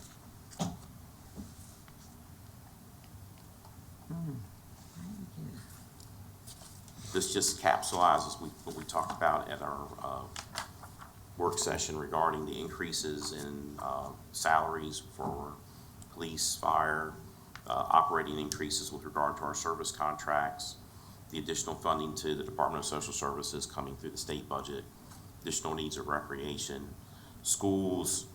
Schools have indicated that the $257,000 that they had requested they no longer need, so they're asking for what flat funding. And then we requested a class and comp study as part of the budget to look at all of the positions that weren't provided an increase, so we can look at how we can get equity across the organization with regard to pay. Holding questions again? Yeah. Okay. This is just how this question comes up every year. We have some categories within the budget line item areas with regard to use of money. So that's interest income or rent of property. An example there is the library that pays us rent. Charges for services, so court fees, sheriff's fees, law library, etc. Miscellaneous, so those are donations or private grants, sale of real estate, data, so we have our real estate data that we sell. Tax exemption programs, insurance, FEMA refunds, keep Hopewell beautiful, the list. We have a definition of local, which is a payment in lieu of taxes, so a PILT, which we would get, in this case, we typically get from the housing authority because they're federally owned property. They don't pay taxes, but we get a payment in lieu of. And then both police, Commonwealth Attorney, and Sheriff's Drug and Seizure funds that they get. And of course, transfers, we have cost recovery, Sewer Service Fund, Solid Waste Fund, and Department of Social Services. So these are the expenditures across all funds of the budget as proposed. Go to the next slide. This shows the expenditures broken down by department, if you will, and what those increases are across the board, or decreases as it may be. We have some of the larger decreases reflect the salary increases, and we point out again, there was a question, the finance department increase is really a result of the real estate reassessment being contracted out. And the treasurer, I think Jasmine asked about And that. treasurer's office is the position. That one position was. Hold on. Let's all keep our comments all the way to the very end. I can't hear over here. You can't hear? I can hear what she was asking. Shouldn't the public know? We should know what the conversation is. Well, she was pointing out that Ms. Gore had asked a question regarding the increase in the treasurer's office, and that's related to the position. Okay. You want to just let So highlights of our budget. Council was willing to absorb our increase in healthcare this year, so there was no increase passed on to the employees. So our employees on July 1 will be making the same amount as they were on June 30th, as opposed to having a decrease in salary as a result of an increase in healthcare costs. We're meeting all of our mandated service funding requirements, social services and CSA, health department, and et cetera. And then there's a 5% COLA for comp board positions in our constitutional offices and DSS that are built into the budget that the comp board, the state, is providing those funds for. And I will note, the state has yet to adopt the budget, so we're still waiting on what will happen there. And I'm not sure, I don't know if I have any better idea. We might get a little bit better idea Friday at the Virginia First Cities meeting when we think we'll have a budget from the state. And I don't know if Ms. Gore has any inside connection. So, but these are the breakdowns that we went through at our last work session with regard to increases in office, different departments. Again, real estate, the real estate assessment and finance is the big one there.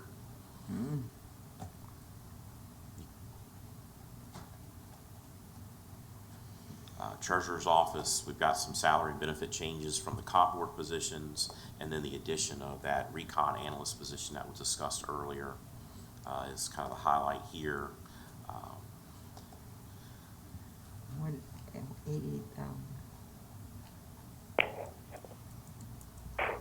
Sheriff's office, we've got salary benefits that were approved with the mid-year raise for 22, and this comp board positions that receive an increase, and they requested an increase in overtime.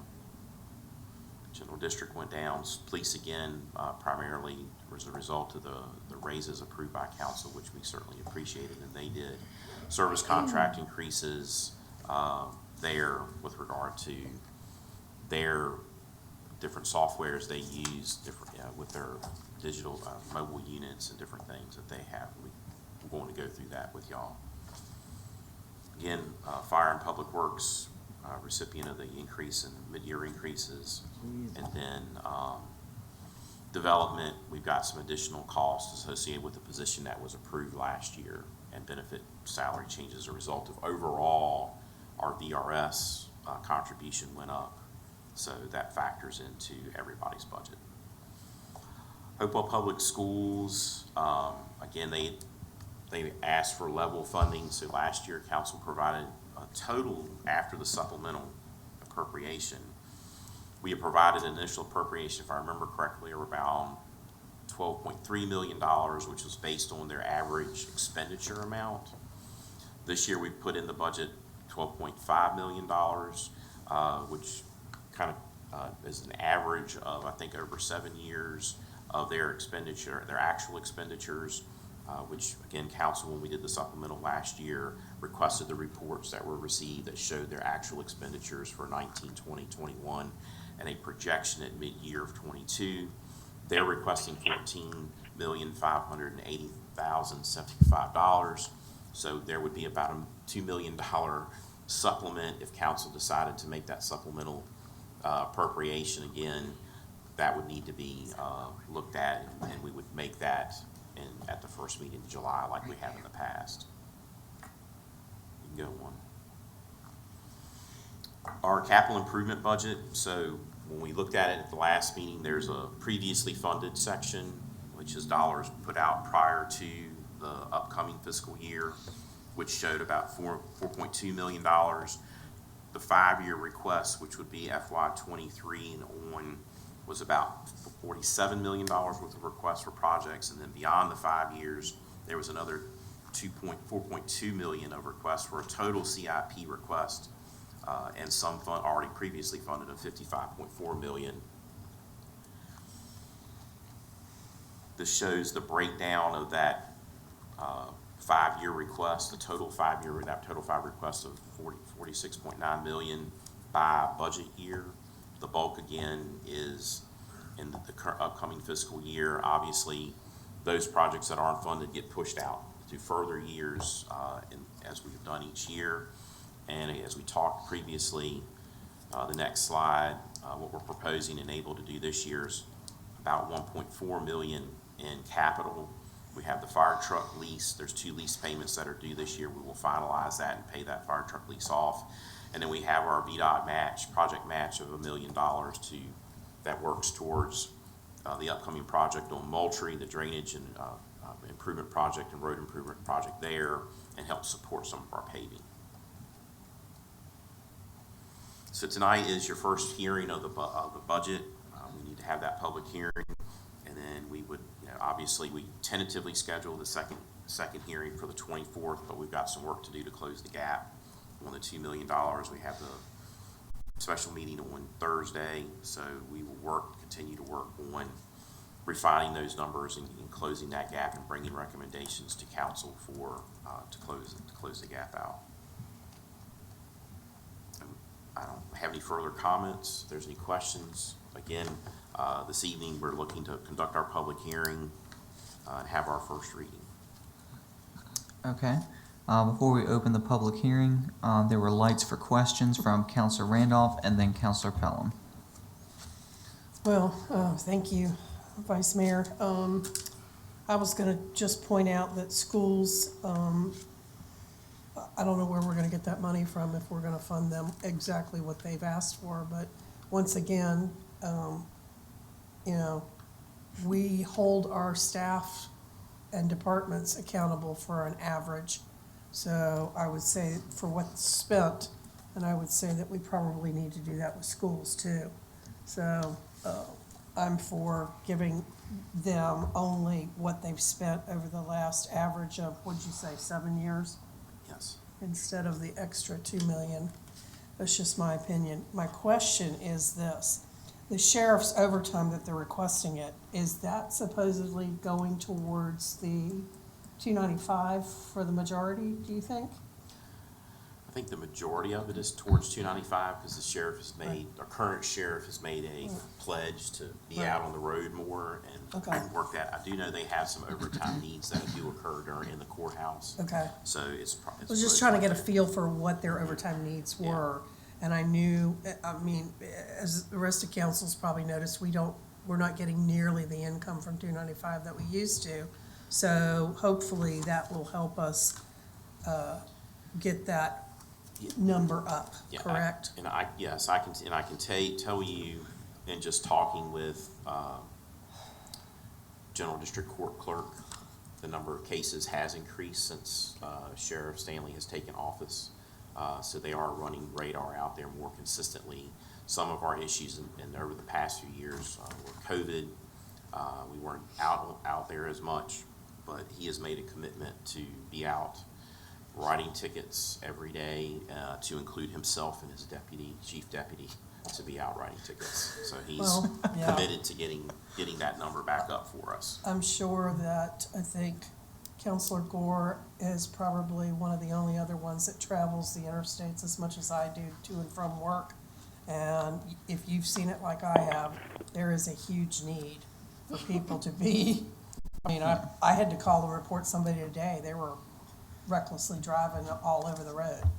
So I don't like to make it all about money, but for somebody that travels as much as I do, I think it's most needed for the safety, So thank you. All right, Councilor Pelham? Yeah, the 3.2 million that how much did the salaries cost us in next year? Again, is it 3.2 or 1.8? All the salaries of the extra salaries. I think the salary position, Mr. Perry can correct me if I'm wrong. She's talking about the added for the add-on. departments, police, fire. Is it 3.2? Y'all already number y'all pages again. So it's under proposed fiscal year 23 operating capital budget. The general fund. The difference between fiscal year 22 and 23, all those numbers, it ends up with 3.7 million. Right? Okay, I see what you're talking about. So under the next page, it tells about the different salaries increases that we've given. Is that money gonna cover those salaries? So the additional, you're talking about the additional 3.7 million. So you have to subtract out of that the 2 million in real estate revenue that we didn't get because we didn't increase the taxes. So Okay. it's, let's just call it 1.7. So we're still about 2 million short. So that's where we got to come back and look at how you enhance revenue. One of those proposals is to add the 134,000 by increasing M&T. That's funny. And other things. Well, we're working on solutions. Every little bit. We're working on solutions, but every little bit helps. So that 3.7, that number isn't really that number because that was based on the tax rate increase, which you did not approve, so.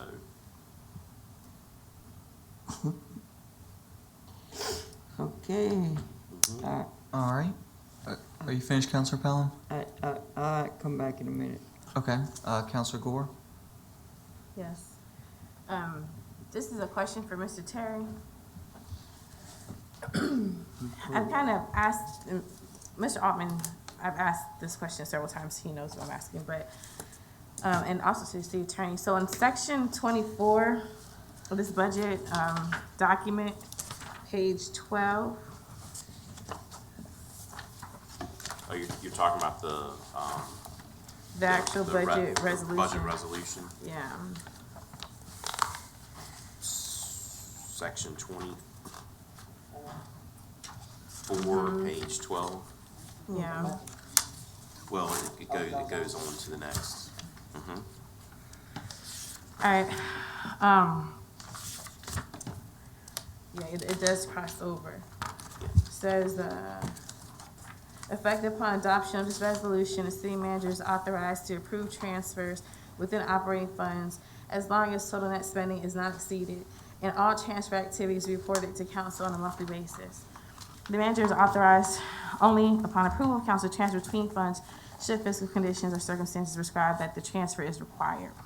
So this goes back to the question that I keep asking. Mr. Terry. Mr. Terry. So our budget is in Fund 11. Our operating budget is located in Fund 11, correct? Yes, ma'am. So Fund 11 is here. I wish I had a diagram. Operating budget's inside, right? And that's, we have for the departments or transfers, anything like that. The rainy day fund is located where? In Fund 11, right? Or separate? Yes, ma'am, it's under the general fund. Yes, So it's ma'am. in General Fund 11, right? So, back in March is gonna know, sorry, Mr. Alman's gonna know what I say. Back in the day, in our budget readings, we was told you have general fund. A portion of that is your operating budget, what we're adopting, which give the authority to appropriate and spend money and transfer money. The leftover cash that you have there, one portion of it is your rainy day fund, which is your savings account, then the unassigned fund balance is like your checking account, right?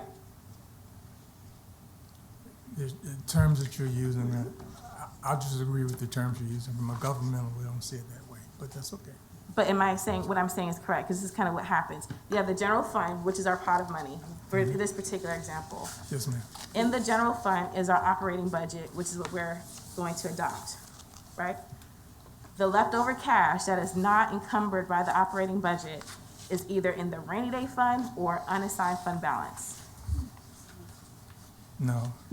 So His face, I'm sorry. every His face time, is yeah, like- he's just kind of looking at always you like, has, no. but that's how we've always referred to it until like the last couple of years. But the reason why I keep harping on this is because it ties back to the resolution in which how money goes and how it flows in between the funds. So can you explain to me our general fund, which is our main, and again, I might not use the financial terms, but I think you understand what I'm saying. So I'm gonna use layman terms or council terms or whatever term.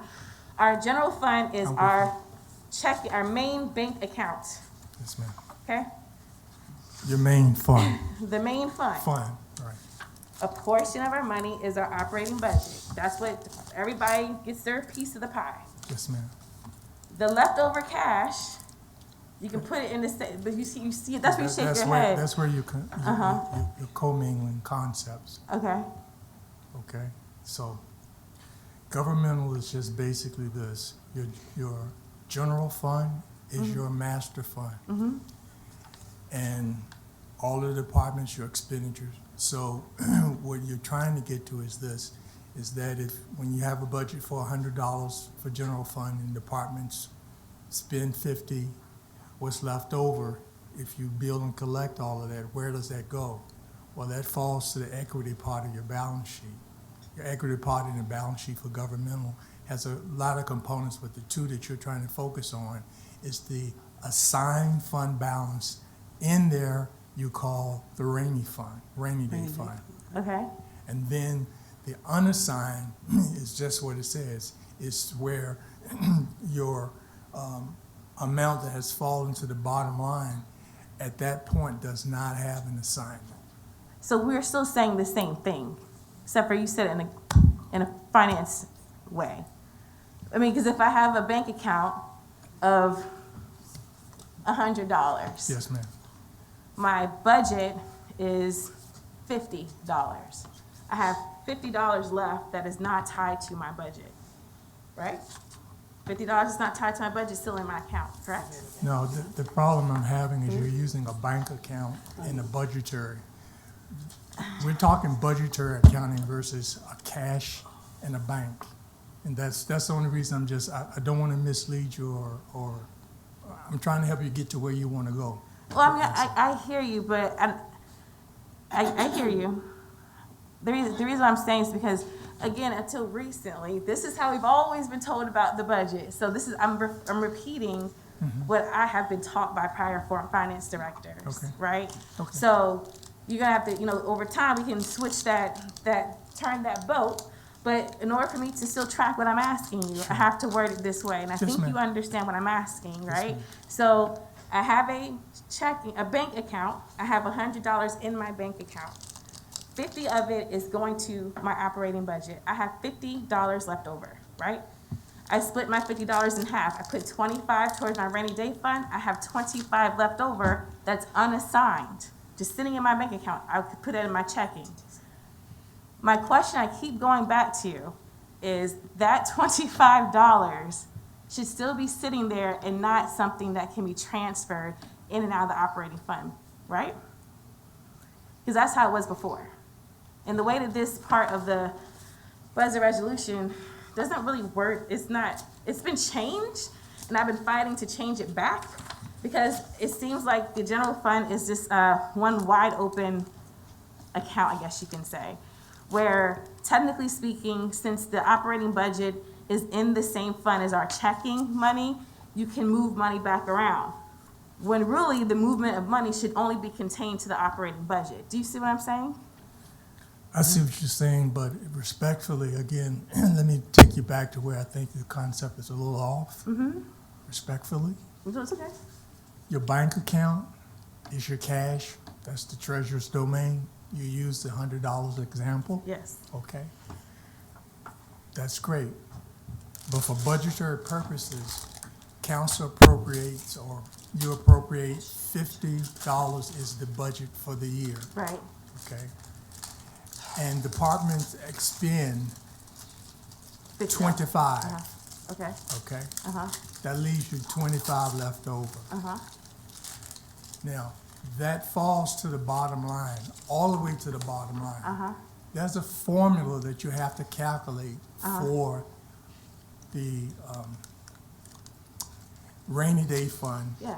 And then that amount that you calculate is put in what you call assigned, meaning it is restricted. It is to sit there as an account for emergency. We have a requirement to meet that, right? Then the unassigned portion there is just sits there. It's like equity. Right. So pause right there. Okay. So that unassigned portion that's just sitting there, it's not with the operating budget, right? So let's say you run short in your operating budget and you need to get another $10. The way this is written, you can go into that fund because it's all in the same fund and reach over and get that $10. The way it's written, you can. No, ma'am. The problem is you're still commingling concepts. Transferring, this could be written probably differently, whatever, but transferring within the general fund doesn't have anything to do with the equity of your unassigned fund balance. So can you take from unassigned fund balance whenever you want to transfer to No. the operating budget? Can we change the wording in this so it can be very clear then? Because that's not how it's worded. I hear And you. I think you understand my question, and this is what I keep going back to, because before it was explicitly stated that that could not be done, and it was changed prior to you getting here. But still, it was changed, and I've been fighting every year to change it back. Yeah. So that way, And I want our you to, unassigned money is left there until we decide yeah, to use it. and I want you to know that I am with you. I understand what you're saying. But I just want to make sure that, you nod your head and people, you're trying to be cordial, but I want to make sure you understand that you just made the statement that I think we live by. We shouldn't be doing anything with unassigned fund balance unless we come back to council and get approval, and then you will see us make adjustments. I just want it in writing because it's all in the same Okay. fund, and the way this is worded, it says no transfers between funds. Yes, If it's all in the same fund, you can transfer back and forth, and that's what I'm trying to stop. Preclude. Yeah. Because, your rainy day, unassigned, and it's all in the same fund, so technically speaking, Yeah. you can move it, Well, right? Now, that's, Technically speaking, we cannot, we should not, and we should not be moving any unassigned fund balance without council Correct. approval. but you can be how this is worded. I can see how you interpret it, word it, and we will look at making it Practice clearer. is one thing, but what's in black and white is another, right? And when we're talking about cleaning up stuff, this is, I can't speak for everybody else, but you guys already know this is like a thorn in my side to Yes, cleaning this up, because it's just right there, and it's just clearly just needs to be reworded differently. If everyone's following that practice, then let's just change it. Okay. Is that I hear the you. practice? I hear you. Huh? Can you ask, is that the practice? That's what he's saying. Is the practice is aligned with what she's saying? No, ma'am, what she's getting with is in her world and how she's interpreting it, it leads. I'm not saying it disrespectful, but she has a perception problem with it being the way it's worded, and I get that if you don't live in governmental like I am. Transferring of funds is really at the fund level, budgetary.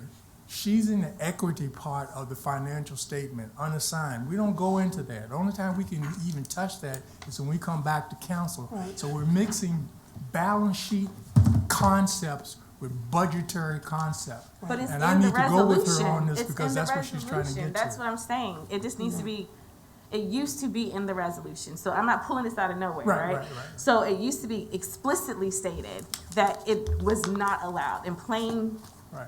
English terms. Right. It has been adjusted to where, I understand what you're saying. I don't take offense by what you're saying, but what I'm saying is it has been adjusted to not be that. But I get, And, I you get know, what you're saying. and Yes, ma'am, I get it needs to be tightened up with all this, all these gaps that we got.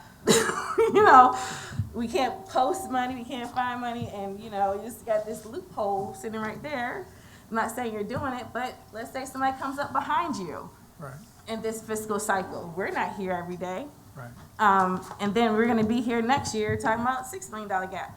I'm just saying, but, I get what you're saying. We could talk more offline so I can get the proper lingo, but I think you understand what I'm trying to I say. understand what And you're I may not word it correctly, but, I'm just trying to just close that gap. Yes, I'm on a mission this year to do that. right. So the only thing I want to leave council with is that I understand what she's asking. I understand what she's saying. I get it. Yep. And really, the only thing I want you to know is the difference is budgetary-wise, we honor and we follow that. She's in the equity side and she's saying, I want to close the gap because the language looks like it could give you the ability to do that. Yeah. Practice-wise, we don't move anything from unassigned fund balance unless you've given us authorization. Period. Thank you. Any other comments or questions No. before Thank you, Mr. Terry. the public hearing? Yeah. What, So, Mr. Terry, just, Can we do yeah, that? now I think I understand after a couple of years of this question. What you're saying. If I could find Yeah. the prior budget presentations, you guys would, he had a diagram, you guys would understand what I'm saying, like. And But I can't what find one. what I would say, and Mr. Terry, the budget resolution that's here in the packet, which has section 24. When we go to the appropriations and it says general government, the unassigned and assigned is not listed here. So that's where I say I can't move or take from there because it's not one of the funds. It's not listed within Fund 11 right here. So that's where we come back to council to get that authority. But I understand what you're saying now. It's taking a little while, but I get what you're saying now. So, yes, and we can go. Ding, ding, ding, ding, ding. Aha! It's that moment at 9:27 on the 10th. So yeah, we'll go back, and I'd love to find an old, but I doubt I'll find I've an been old looking, and I've been trying to presentation. go on the website. I have to like dig in my email. I have like 10,000 emails. So I have to go through them, but I will find the presentation. Because it's like the cash is king thing and all this other stuff. So that's kind of how I like learned what, again, I might not have the terminology right, but that's where I kind of really sat down in his office and he walked me through I'm with you. the budget and munis, and that's just how it stuck in my head. Sorry. All right, One Counselor other Pelham? question. In section 6, I thought we said that whatever department hadn't expended all their money would go back to the general fund. Does section 6 mean that we give it back to the department? So what section 6 is saying is that if you have an encumbrance, so let's say, You order something and well, have it, let's use everybody's favorite thing and Mr. Parton's favorite thing, paving. So we contract, our contractor comes in May to do the summer paving program. We've encumbered those funds from FY '22. Okay. So we still pay from that. It doesn't fall because we've encumbered it Okay. and he's under contract. So capital continues to move. It doesn't fall back because we've appropriated for a project, and a lot of times those projects cross fiscal years. but other money unspent goes back to the general fund. Well, there's, and I can't don't right know. off the top of my head find the section in here. There's one place where y'all allow fire to keep some dollars to go towards equipment or, I don't know if it's an equipment fund or truck The fund or ambulance or something like that. something fund. So you allow that to occur Well, that with was for that fire. ladder truck or something. Well, that I was don't think it's specific to the piece of apparatus. It used to be, and was supposed to, It was says, building up. I mean, it's not, actually what number? section 18, B, at year end, any budgeted fire department appropriations in excess of actual expenditures for the year shall be transferred to a reserve account for future fire equipment purchases. There you go. That was- So that allows, Truck. because we know ambulances and fire trucks are expensive, so y'all allow, and I don't know, I think that was done before I got here, but y'all did include that to allow that to happen, so they could start to accumulate some funding to go towards those purchases. But generally speaking, if it isn't encumbered and you haven't spent it, then it does fall to the bottom line. It goes back to the general fund. Yes. Okay. That's what I mean by the general, well, Mr. Terry's gonna come up and All right. He doesn't like your Is that somewhere terminology written in either. this? probably doesn't like my terminology Oh, no, either. It's not sir, governmental. You're fine, sir. Okay. That's perfect. somewhere in here, right? I guess. I think, I don't necessarily was, You if have it's to- in here, but that's just that's what happens at the end of the year. What's not spent Right. goes to the bottom line, it's settled out, and what that number is then goes towards the Equity. equity, the unassigned fund is what we Very would- good. When we have our audit, that's what we show that we were plus or minus that year, and then that goes to the unassigned fund balance. Am I correct? Yes, sir. Thank you. Yes, sir. The only reason I came up and this is something that It's cold. I haven't had an opportunity to speak with the city manager on, but Oh, well, you probably shouldn't be saying anything. but he's aware. We got an email Just from kidding. a particular entity that has already informed us that they're not going to be able to expend the money in this fiscal year, and they're asking for justification to carry it forward. Now, this is something that might be new to you all and it may not be, so I apologize if I'm saying something you already know.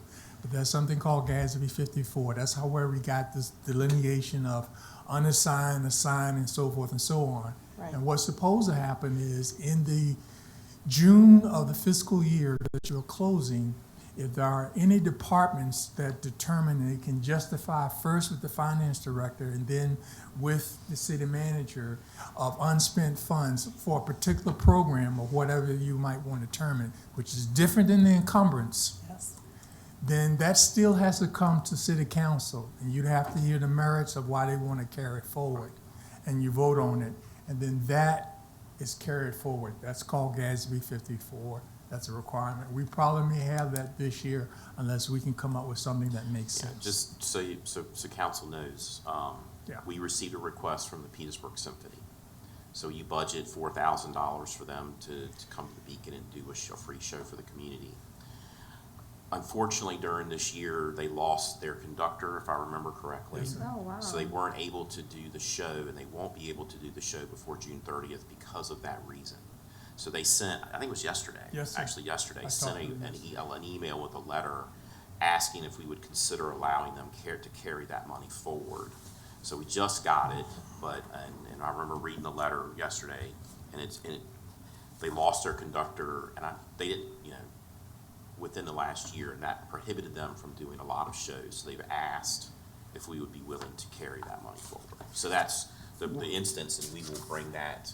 Why we have to carry it over? Because we give them $4,000 every year to do a show. Well, so we have some questions to ask. Like I have a question. We're budgeting you $4,000. Are you talking about wanting to do 2 shows within the next year, or is it just still one? If it's just one, you're going to have $4,000 in your budget. But we just got the request yesterday. I haven't had a chance to ask those questions, but just wanted to let you know what that was about. And I went a little bit further. They plan on having the show they didn't have, they want to have it in next fiscal year. Oh, they want to do 2. Okay. Yeah, so that's it. But the reason I wanted to make that clear with you, Councilor Pelham, is this may be the first time where it wouldn't fall underneath an encumbrance roll forward. This may be the time in which you all probably are not accustomed to it, but if there's a program and it can be supported and your city manager and finance director says, okay, yeah, we would come to you in June and they would have to present the business case why they want to carry those dollars forward. And when they do get carried forward, they fall within what we call the assigned spectrum, just so for balance sheet purposes. But as we roll over to July 1, we turn around and we budget it back into them. So a little bit of wrinkle. I just wanted to make sure when it came up, you wouldn't say, well, you only told me of encumbrance. So that's the only other opportunity that you have. And when you inquire with them, also make sure that the Beacon has an open date that they can do 2 concerts. That's gonna be essential in making that decision whether or not we give the extra money. That was all I wanted to say.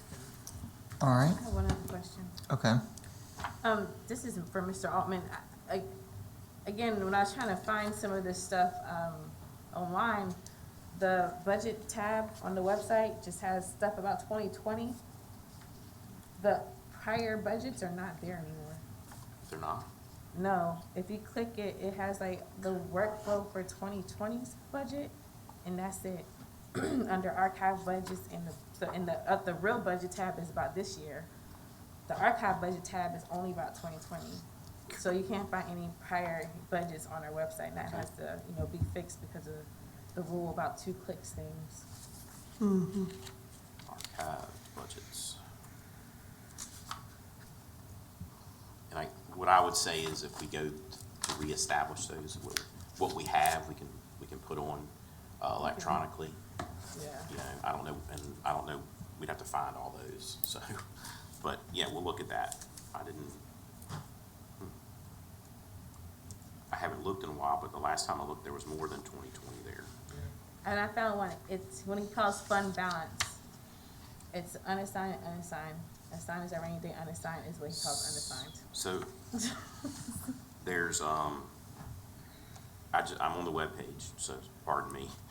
There's a budget and audit report Yeah. link, and when I go there, we've got budgets from FY 2021 to 22, the current year, dating back to 07, 08.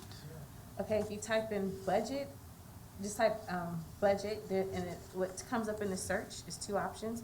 Archive budget information, the second option is FY 23 budget request. So if you go to archive budget information, that's where you just see 2020. So I need to like take that link down.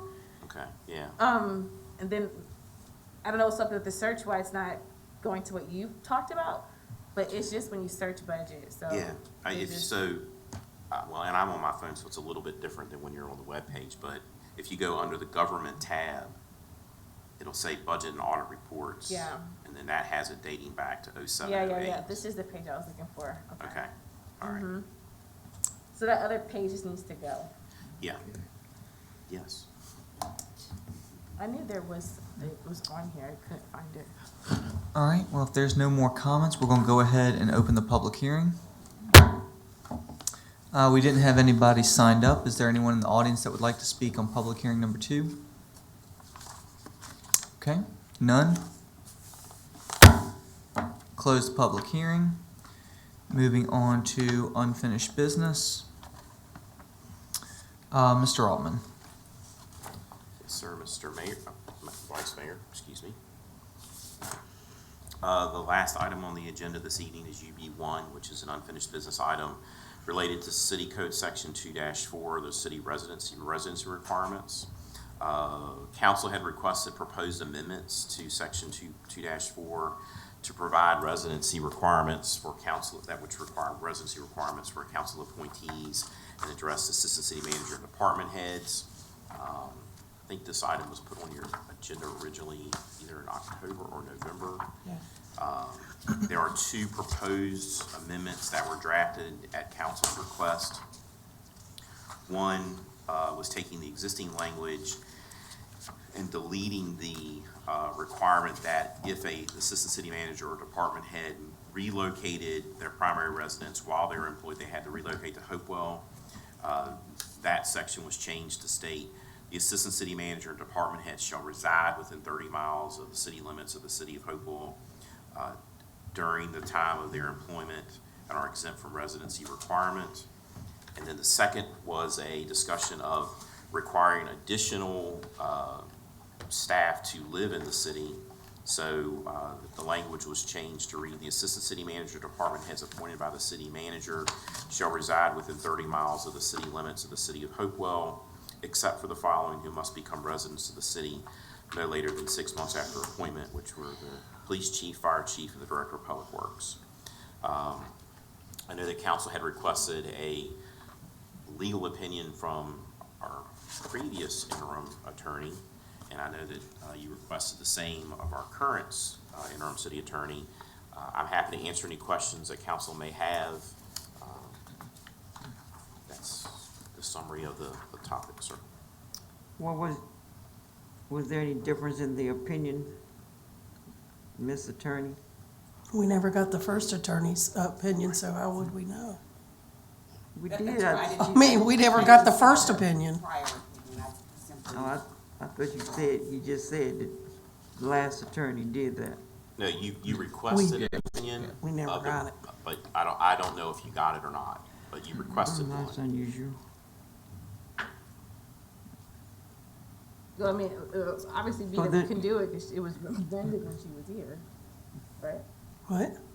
The previous attorney? Peter. We're talking about Peter, the Oh, interim. never mind. Yeah. Forgot. Yeah. Yeah. Never mind. I was Miss- thinking the previous. Yeah. I was like, she's the one who Well, did it. so, let's make it okay. easy. Has anybody seen that opinion? No. Okay, then we didn't get it. Yeah, and thank you for clarifying that because I think some staff think that we're sitting on it, and I'm like, no, I haven't heard anything. Correct, and So I who will did say, this redlining? ma'am, Who did this redlining? I did the redlining when we had the meeting. I think it was the meeting in September of last year when the request came up for the waiver. We had a conversation and a couple council had asked me to do two proposals to bring back for your consideration. One eliminating the requirement for residency for department heads, and 2, adding the additional staff that would have to be residents. So I did the amendments to the city code section at council's request. Actually, I think those amendments or additions, Ms. Pelham, were what you mentioned. Yeah, I know, I don't want to do that now. You what? I don't like it now. Mr. Vice Mayor? Yes, ma'am. And maybe I've just misheard, but, or were we just referring to what the previous interim city attorney did not provide? Because I did provide. Correct, yeah, you Right. provided something. Okay, I just wanted to make Yeah. sure. And Yeah. if you didn't receive it, I can send it again now. No, I believe we No, got you, that. yeah, you sent it originally, and none of us saw it, and then that's when we had questions, and then that's when I asked you to Resend resend it it again. back Right. out. Okay. Correct. I'll listen better. So is there a motion on the floor? I'll make the motion to leave it like it was, Okay, which means that if a director move from where they presently reside when they're employed, if they move, then they move back to Hopewell. And we still address it on an individual basis. okay, so the So- motion is to keep it exactly the same. As it is right now. Yeah, Okay, I think, yeah. is there a second to the motion? I don't know that you need to move. Second. to No, maintain we don't do it. It's anything. law. It is the law now. Okay. It's in your code. Yeah, Okay, that's fine. Oh, So we makes it don't have easier. to do a motion. Okay. not if you're Yep. wanting the same thing that we already have right now, that we just. Oh, believe me, You that's. simply take no action. That's right. That's fine. I was saying, At this that's, believe me, stage. nothing's changing my opinion on this one, but. Okay. All right, so we've already done, all right, moving on. No action, and it stays the same, and y'all are done with this. We are done with this. Damn right. Sorry. Next item of business. Communications from citizens, we've already done. Reports from boards and commissions, none. Reports of city manager, none. City attorney, Ms. Hudson, do you have anything? I do not. All right. Molly, do you have anything? I do not. Council does. Did we get to say something? We're almost there. We are almost there. Okay. Reports of city council. None. All right. Committees. None. All right. Nobody go to committee? No, don't worry. We got other council communications. We're like right there, guys. I'm at committees. I'm taking my. Oh, okay. I'm sorry. Okay, go ahead. Even though this isn't a council-appointed committee, I do serve on LGAC, which is a local government advisory for Chesapeake Bay Executive Council. We are working on a virtual webinar for the 25th of May with the EPA administrator to talk about Chesapeake Bay issues and other EPA issues, brownfields, etc. So if you're interested in participating, let me know. I can get you on the list. But it's virtual, so it's just a link. And everybody can participate, and it's going to be some good stuff. Then also with the Creative Workforce Board, we are considering relocating the building outside of the city of Petersburg. We've been talking about it for quite some time. But I think staff might be near an announcement to tell us what suggestion they would like to go. I do have some information, but it's not public yet, and it hasn't been shared with the rest of the board members. But I can just say, and please don't get mad for me giving you that teaser, but I'll just say we will be happy with, if it works out what she's fighting for, Hopewell will be happy. She hopes to get something, answers very soon, so then we can share with everyone. When I share with the board, I'll share with you guys. The other thing is, we had to do an emergency stop on the workplace vendor for adult and dislocated workers. Kind of was hard to try to figure out why they were not meeting their metrics with our funding that we get for the region. Let's just say we went back and forth for a couple months, and they decided to terminate their contract, which we happily accepted because they were not performing and we were That's on good. them. That's So we've terminated the contract. Staff has brought those services in-house temporarily with special permission from the state. With this change everything will be brand new in the workforce office, including all staff. That's good. So it's a complete change turnover. There was an RFP committee put out in partnership with Prince George because they are the grant recipient right now. And from my understanding, we're going to be presented a vendor that actually does everything, and it's a big vendor from out of state, which is remarkable. And so with more to come with that, I would say that's also a benefit because we'll have someone qualified to really manage our regional monies for workforce development. Were you, thank you for that update. Were you able to get with some of the presenters we've had in the last month or two about the workforce? You had kind of wanted to touch base with them. You're talking about the soil advisory? So Chesapeake Bay, so yes and no. But I have to circle back to that because that's what something I wanted to work with partnering on as well. So actually, if you want to make the note that we touch base. With the Soil and Water Conservation District. But thank you for saying that. So next week, so on the Chesapeake Bay board, since I'm the chair for the watershed, I have to be on 3 different meetings a month. So one is called the management board meeting, which is like the federal partners and all the advisory committees from the watershed states. And in the management board discussion that we have next week, there is going to be an emphasis on workforce development.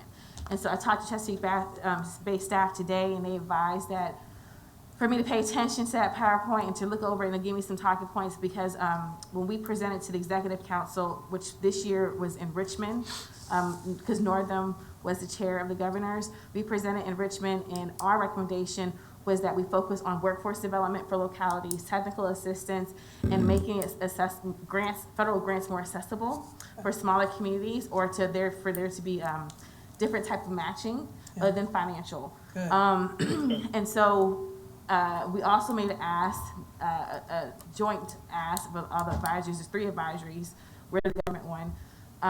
We joined forces and kind of ganged up on the governors and said, hey, we keep giving this recommendation to you. It goes down to all y'all staff, and we never hear anything. But you appoint us to be your voices. So the governors, representatives, whatever, the executive committee agreed and said that they would put emphasis on that. So this is a result of that. So next week, I'll be able to give more information about the workforce piece because the staff for the management board is looking at workforce to bring back information. Good. Okay. Sorry about that. That's great. Positive news all around. All right. Any other committee reports? Anybody Okay. going tomorrow night to the Gateway invitation that you got? March sent it out. Email today. Well, so you should have Didn't gotten see it it. previously directly from VGR. Right.